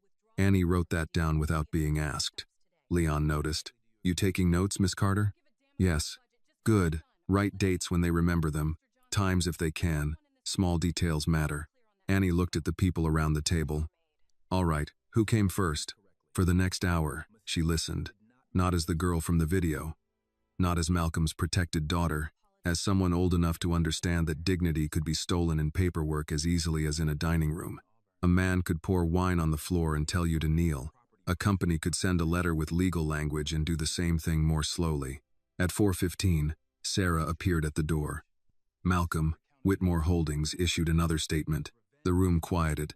Malcolm stepped out with Annie and Leon. Sarah handed him her tablet. He read it once. Annie watched his face. What does it say? She asked. Sarah answered, flat. Richard Whitmore is taking a temporary leave of absence. The board has opened an internal review. The Auburn redevelopment transaction is paused pending community consultation. Mrs. Bell, still seated inside, whispered, paused is not stopped. Malcolm looked at her. No, ma'am. But paused means they are breathing through their mouth now. Mrs. Price, somehow appearing behind Sarah with fresh coffee, said, "I do enjoy a board meeting with shortness of breath." Even Janice smiled. Leon's phone buzzed again. He read the message, then looked at Malcolm. "Richard wants to speak with you privately." Annie's head snapped up. "No." Malcolm did not answer. Sarah crossed her arms. "I agree with Annie, which is always dangerous." Leon said, "He's asking for a call. Says he has terms." "Terms," Annie said. "He poured wine on our floor and now he has terms?" Malcolm looked toward the front windows. Reporters still waited outside. Regulars still sat inside. Families in the private room held documents that had almost cost them homes. "What are his terms?" Malcolm asked. Leon checked the message. "He'll issue a stronger apology. He'll withdraw personally from the Auburn-Neliburn deal. He'll blame aggressive advisors and say he acted under stress. In exchange, he wants you to stop releasing information and publicly state last night is resolved." Annie laughed once. "So he wants to buy silence with better wording." Janice Rose stepped into the hall. "That man does not get to resolve my clients without my clients." Malcolm nodded. "Correct." Leon looked at him. "Do you want the call?" "Yes." "Malcolm," Annie said. He turned to her. "I'm not taking it alone." 5 minutes later, they gathered in the small office behind the kitchen. Malcolm, Annie, Leon, Sarah, Janice, and Denise Caldwell from Channel 8, who was allowed to witness but not record until told. Malcolm placed his phone on the desk and put the call on speaker. Richard answered before the first ring finished. "Carter." Malcolm sat back. "Mr. Whitmore." Richard sounded hoarse, stripped of the dining room thunder. "You made your point." "No," Annie said before she could stop herself. "You felt consequences.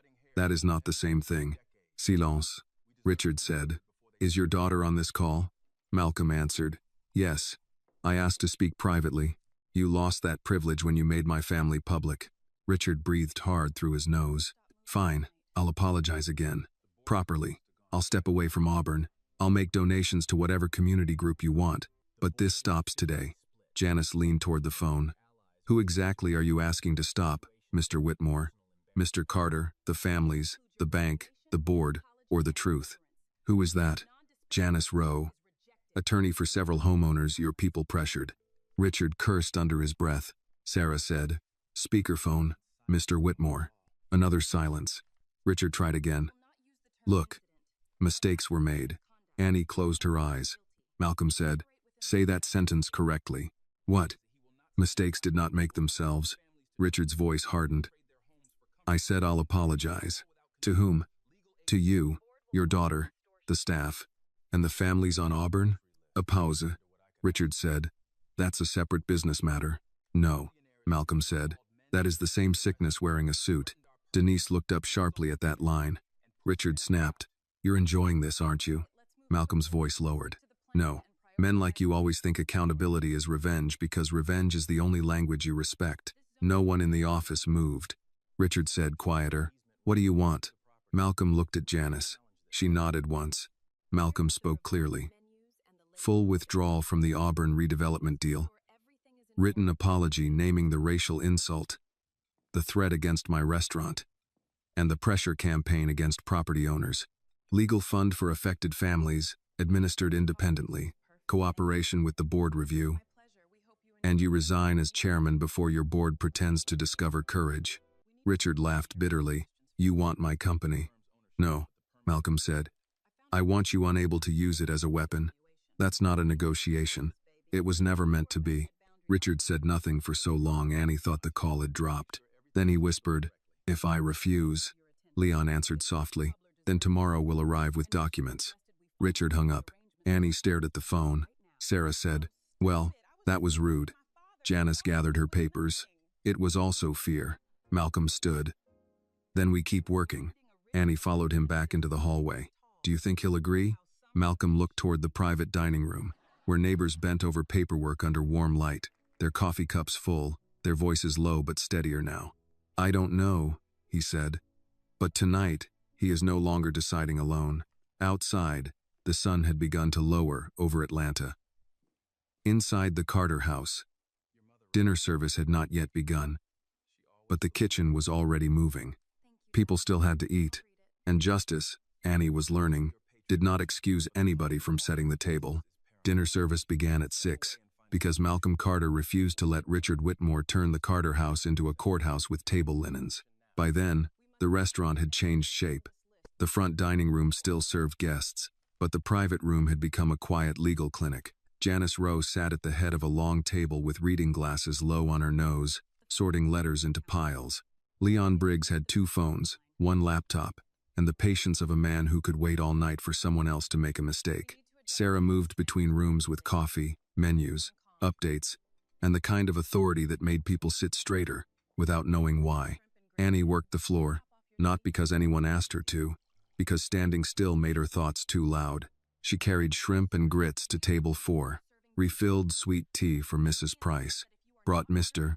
Harlan extra hot sauce, and answered a reporter's question with, "Sir, if you're not ordering dinner, Sarah will show you the sidewalk." Sarah heard it from 10 feet away and said, "Good answer, softer next time." At 7:30, the first real break in the case arrived through a woman named Loretta Bell, who came in wearing a green church suit, orthopedic shoes, and the face of someone who had been polite through too many insults.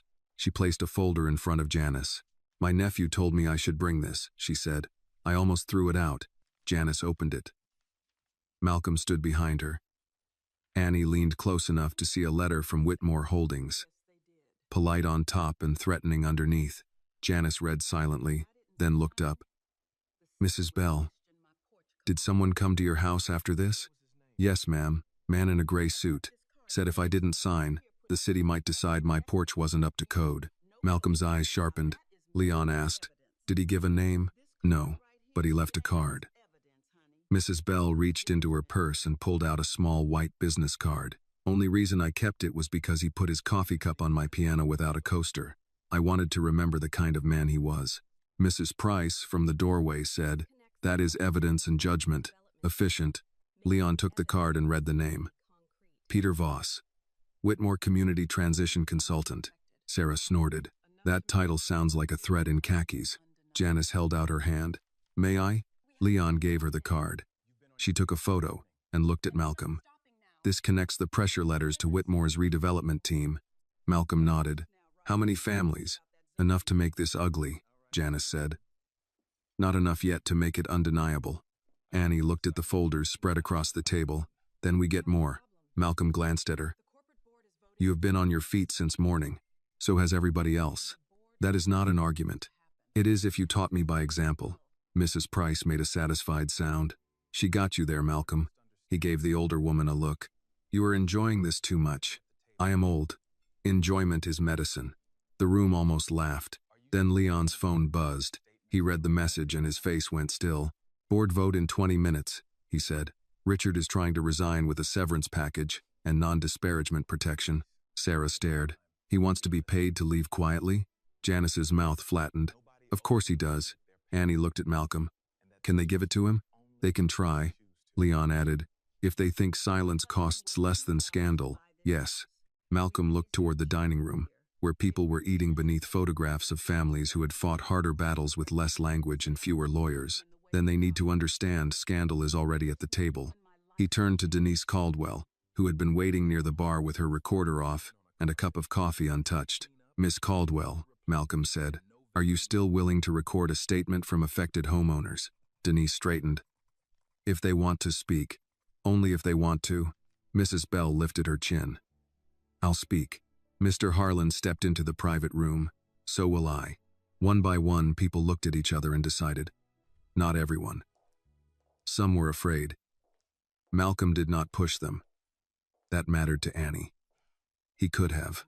He had the presence for it, the name, the old machinery. Instead, he said, "Nobody owes the public their pain. If you speak, speak because you choose to." Mrs. Bell sat in front of Denise's camera with both hands folded over her purse. "My name is Loretta Bell," she said. "My husband bought our house in 1979. He worked 2 jobs, and I worked at Grady Hospital. We raised 3 children there. Last month, a man from Whitmore's team told me I was standing in the way of progress. I would like to know when my life became an obstruction." Denise did not interrupt. Mr. Harlan spoke next. Then the print shop twins. Then a retired bus driver named Calvin Reese. who said he had been offered less for his home than Richard spent on the wine he poured onto Malcolm's floor. That line traveled through the room. Annie wrote names, dates, street addresses. Her handwriting got worse as her hand tired. Malcolm noticed and placed a glass of water beside her. She looked up. Don't what? Don't take care of me like I'm about to break. His voice softened. Taking care of you is not an accusation. She looked away first. By 8:15, the board of Whitmore Holdings had not yet announced anything. Leon paced for the first time all night. That made everyone nervous. At 8:22, Charles Benton called Malcolm. Malcolm put him on speaker in the office with Annie, Sarah, Leon, and Janice present. Charles sounded exhausted. They're splitting. Leon leaned forward. How many? Enough to stall. Richard has allies who want to frame this as a personal embarrassment, not a governance issue. They're offering resignation, severance, apology, withdrawal from Auburn, and a clause preventing further claims from parties tied to Carter. Janice said, absolutely not. Charles paused. Who is that? The woman who will make your life difficult if that clause touches my clients. Noted, Charles said. Malcolm asked, what does Richard want most? Silence, Charles said. He knows the apology hurts. The resignation hurts. Losing Auburn hurts. But the family pressure campaign tied to the collateral issue could bring regulators. That is what he wants buried. Annie looked at the papers on the table. Then that's where he's guilty, Charles said. Miss Carter, in my line of work we say exposed. In mine, Annie said, we say guilty. Sarah murmured, I am beginning to love this child's line of work. Malcolm ignored that, but not entirely. Charles, tell the board this. I will not sign silence. I will not ask families to trade their homes for his comfort. He withdraws without conditions, funds legal aid without control, releases affected homeowners from pressure agreements, and resigns without severance tied to non-disparagement. Charles exhaled. They'll say that's too much. Then tell them I am still being polite. The room went quiet. Charles said, I believe they will understand the implication. No implication, Malcolm said. Just English. The call ended. Annie stared at her father. That sounded like the old you. Malcolm did not deny it. Some tools are not evil. What matters is what you build or break with them. And what are you building? He looked through the office window toward the dining room, where Mrs. Bell sat with soup in a blanket Sarah had brought from the staff closet. A door those families can walk through without paying a toll to a man like Richard. Annie wanted to stay angry. Part of her still was. But the answer reached her. At 9:03, Whitmore Holdings issued its statement. Sarah read it from her tablet in the dining room because by then half the restaurant was waiting with coffee gone cold. Richard Whitmore has resigned as chairman effective immediately. The Auburn redevelopment transaction is terminated. Whitmore Holdings will cooperate with an independent review of the transaction process and establish a legal relief fund administered by a third party for affected property owners. Nobody cheered at first. People were too tired to trust good news quickly. Janice read the statement herself, lips moving. Then she looked at Mrs. Bell. Terminated means stopped. Mrs. Bell covered her mouth. Mr. Harlan lowered his head. Marcus whispered, damn. Sarah said, language. He said, sorry. Mrs. Price stood slowly. Well, I am not sorry. Damn is correct. The laugh that followed broke something open. Not victory exactly. Relief. The kind that came when people had been holding their breath for longer than they realized. Annie looked at Malcolm. He was not smiling. He was watching the families. Leon came beside him. You got what you asked for. Malcolm said, no. They got a chance to keep what was already theirs. Annie heard the difference. Later, after the families left and the reporters packed up, after Sarah sent the staff home with extra pay and leftover biscuits, after Leon Weary took the last folder and promised to return at 8, Annie found Malcolm alone in the dining room. He stood by Richard's table. The clean tablecloth had been removed again. The table was bare wood now, warm and dark under the light. Annie stood beside him. Do you regret it? Which part? Any of it. He took a long breath. I regret that you learned who I was from a man trying to wound me. She nodded. But not what happened to Richard? No. Not the stock, the board, the deal? No. She looked at him. Because he deserved it? Malcolm's eyes remained on the table. Because if power only protects itself, it rots. Tonight, for once, mine protected someone else. Annie thought of the key upstairs at home, the cabinet, the box, her mother's letters. She said, "I'm ready to open it." Malcolm looked at her then, not surprised, not eager, afraid, maybe, but willing. "Tonight?" She nodded. "Tonight." He reached for his coat. "Then we go home." As they walked toward the back door, Mrs. Price's voice floated from the front, where she was still somehow putting on her gloves slowly enough to hear everything. "Malcolm," he turned. "Yes, ma'am?" "Next time a billionaire comes in, make him pay in advance." For the first time that night, Annie and Malcolm laughed together. They drove home through a quieter Atlanta than the one that had watched them all day. The streets near the Carter house were almost empty, washed in amber light from the lamps and the soft glow of closed storefronts. Annie sat in the passenger seat of Malcolm's black pickup with the window cracked just enough to let in the cool air. Neither of them spoke for the first 10 minutes. Not because there was nothing to say, because there was too much. And for once, Annie did not want to throw the first question just to make the silence move. Malcolm kept both hands on the wheel. He drove the way he did everything when he was thinking, steady, without waste. At a red light near Auburn Avenue, he looked left toward the old blocks that Richard Whitmore had nearly turned into numbers on a deal sheet. Barbershops, brick churches, small houses with porch lights still on, a mural of a woman holding a basket of peaches. A city that had survived men with better suits than morals. Annie noticed his face. "You thought he might win." Malcolm did not look at her. "Men like Richard win all the time, but not tonight." "No," he said, "not tonight." The light changed. He drove on. Their house sat behind a low iron gate on a tree-lined street south of Midtown. It was not loud wealth. No fountain, no marble lions, no driveway meant to impress strangers, just a warm brick house with wide steps, a porch swing, and rosemary growing near the kitchen window because Annie's mother had planted it there, and Malcolm refused to let it die. Inside, the house smelled faintly of cedar, coffee, and the lemon oil Malcolm used on the dining table every Sunday. Annie paused in the hallway. She had grown up here thinking she knew what every sound meant.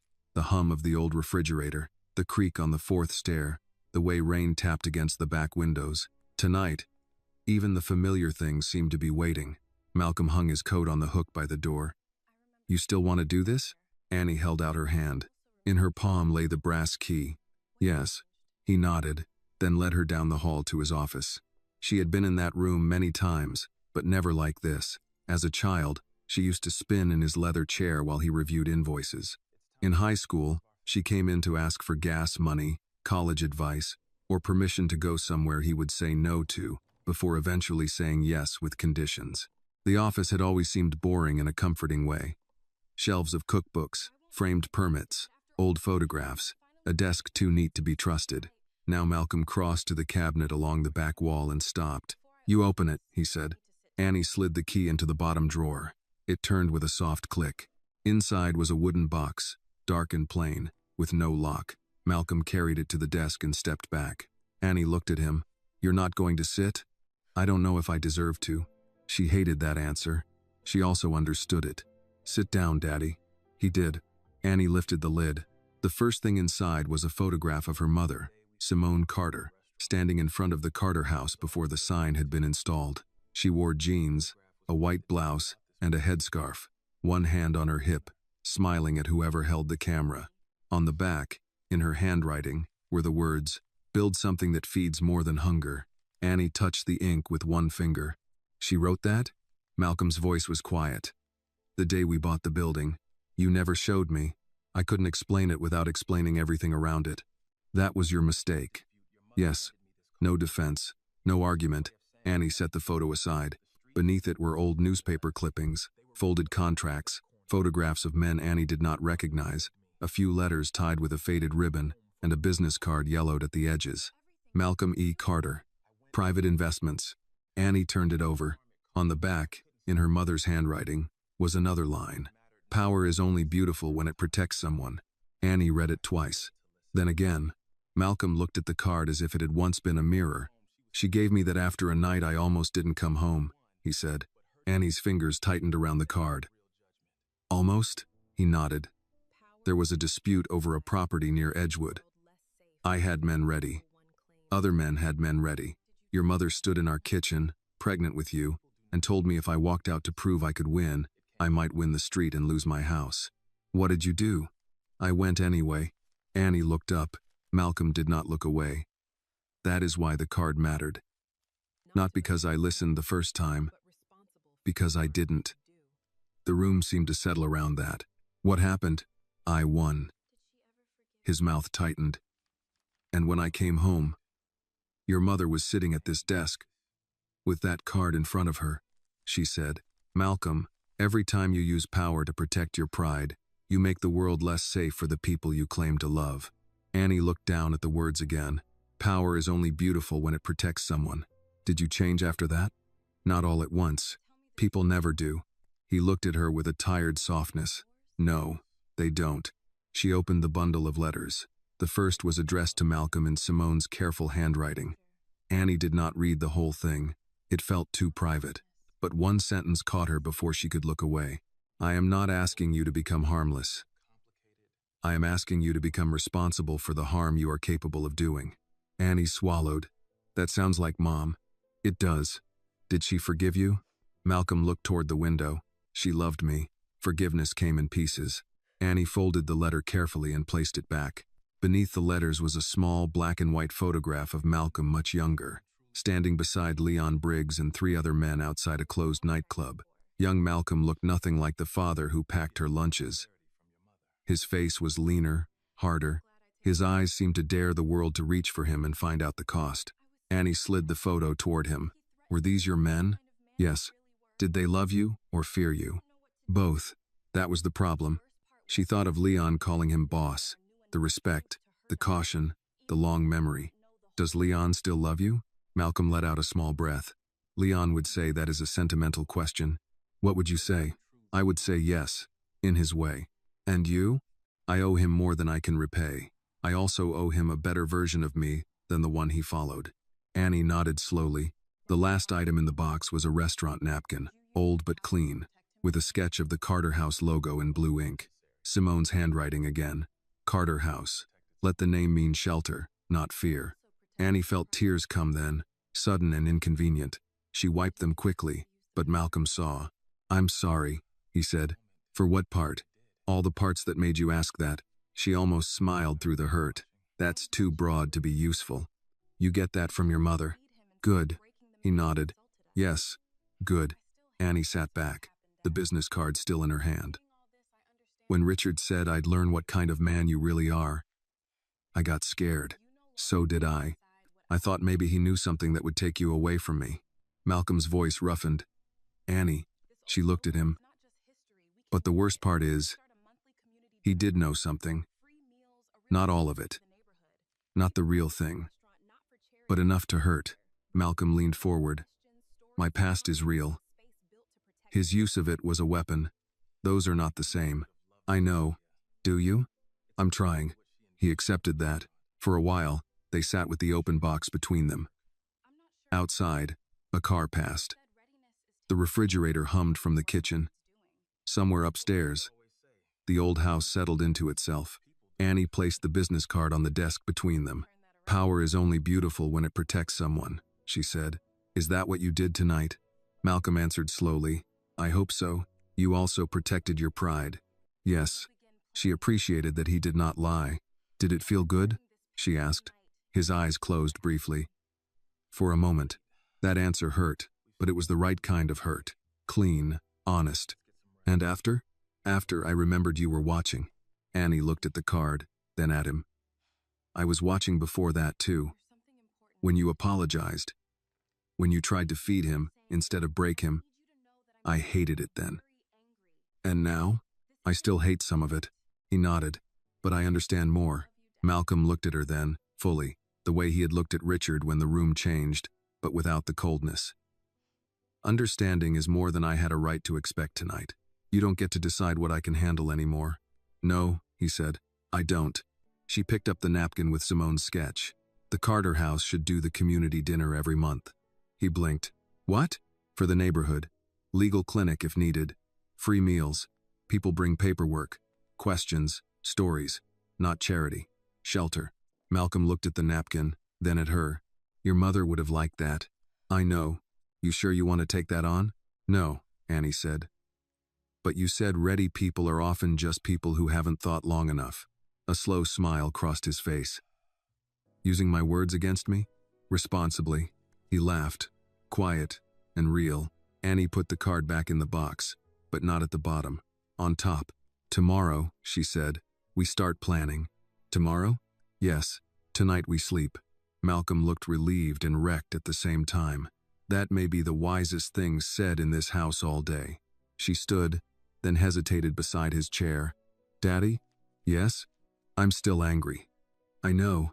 I still love you. His face changed, not dramatically.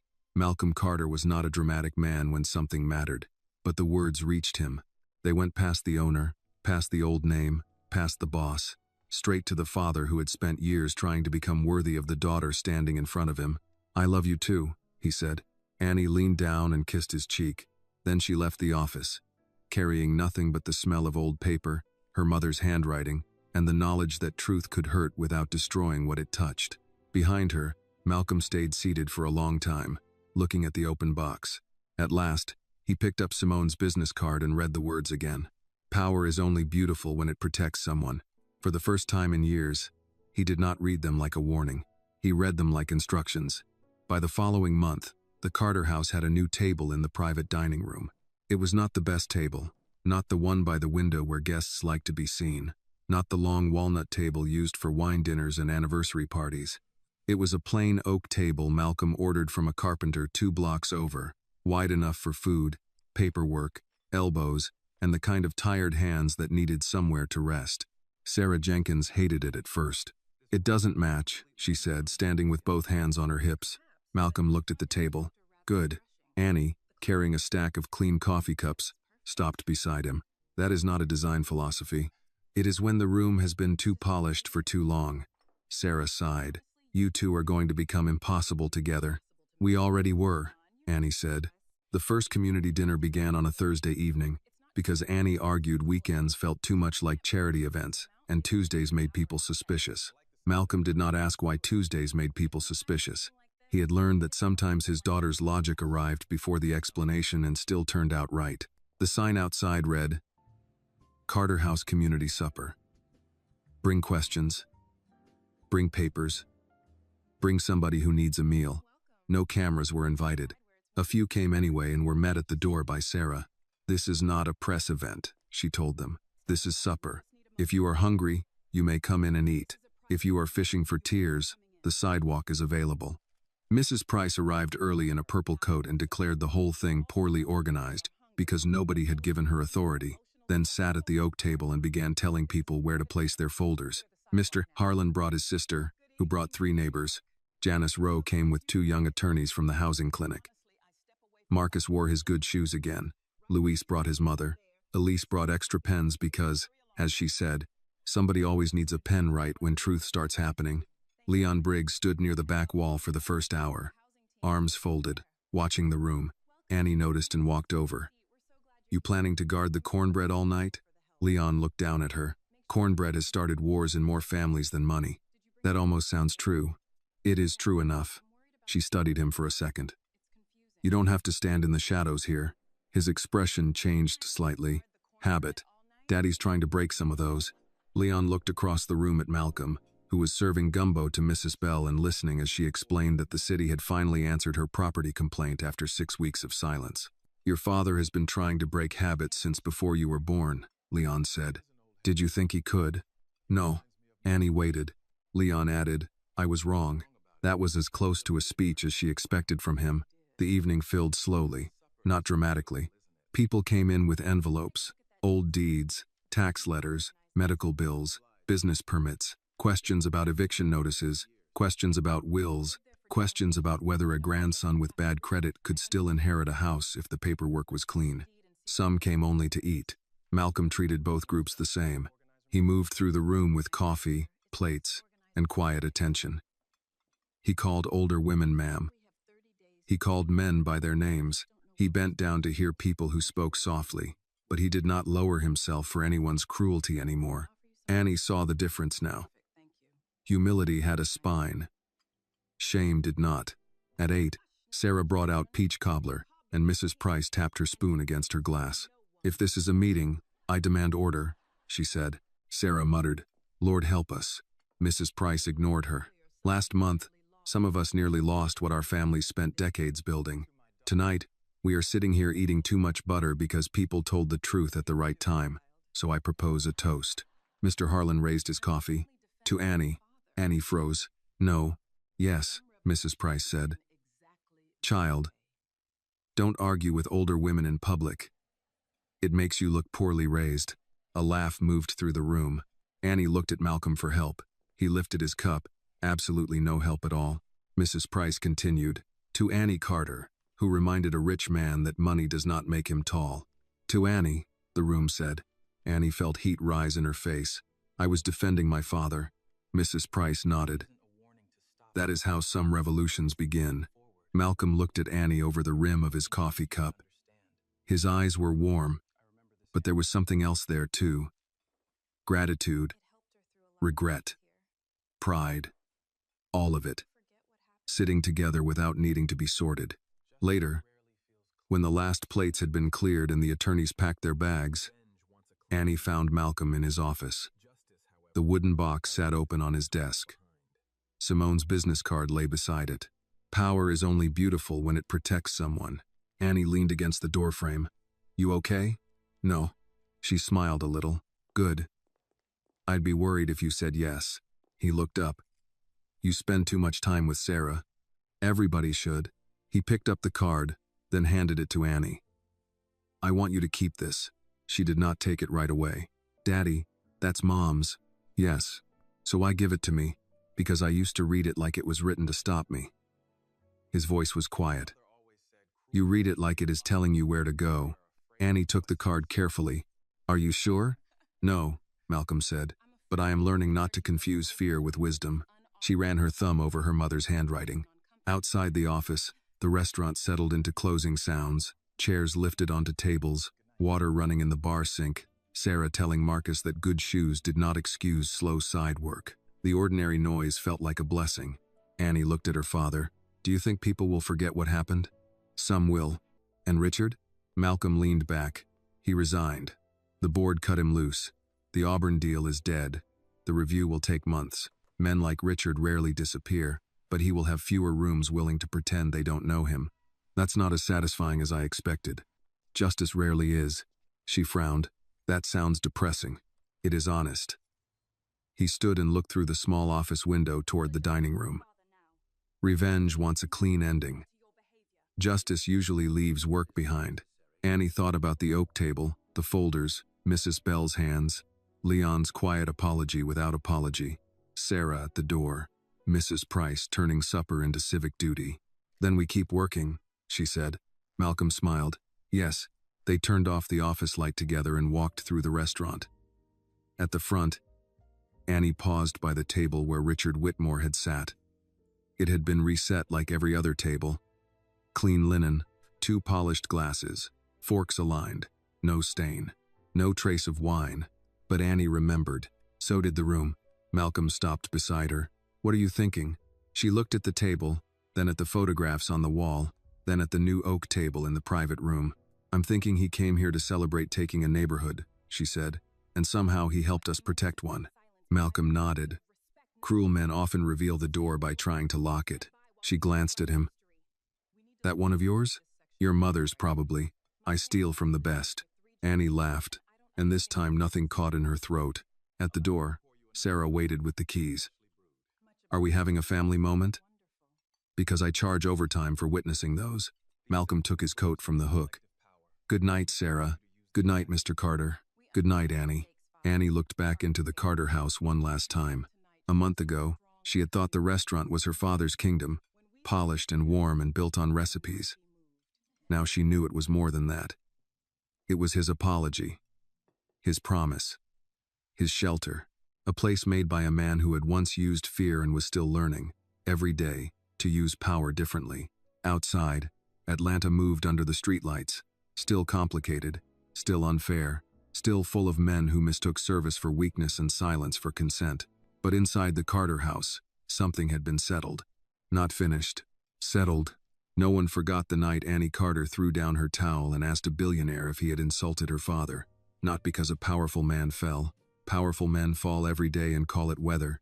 They remembered because a daughter stood, a father stayed, a room listened, and a community learned again that dignity does not need permission before it rises. Malcolm locked the door. Annie held her mother's card in her pocket. And behind the glass, in the warm dark of the Carter house, the tables waited for tomorrow. The lesson of this story is that dignity should never be mistaken for weakness, and silence should never be mistaken for fear. Malcolm Carter's quiet restraint was not surrender. It was the strength of a man trying to become better than his past. Annie's courage reminds us that one honest voice can force a room to face the truth. In the end, justice is not only about punishing the powerful, but about protecting the vulnerable, restoring dignity, and using power to serve people instead of crushing them. This video is a work of fiction created with the assistance of artificial intelligence. All characters, events, and situations are not real and do not represent any actual people or true stories. The content is intended for storytelling and emotional illustration only.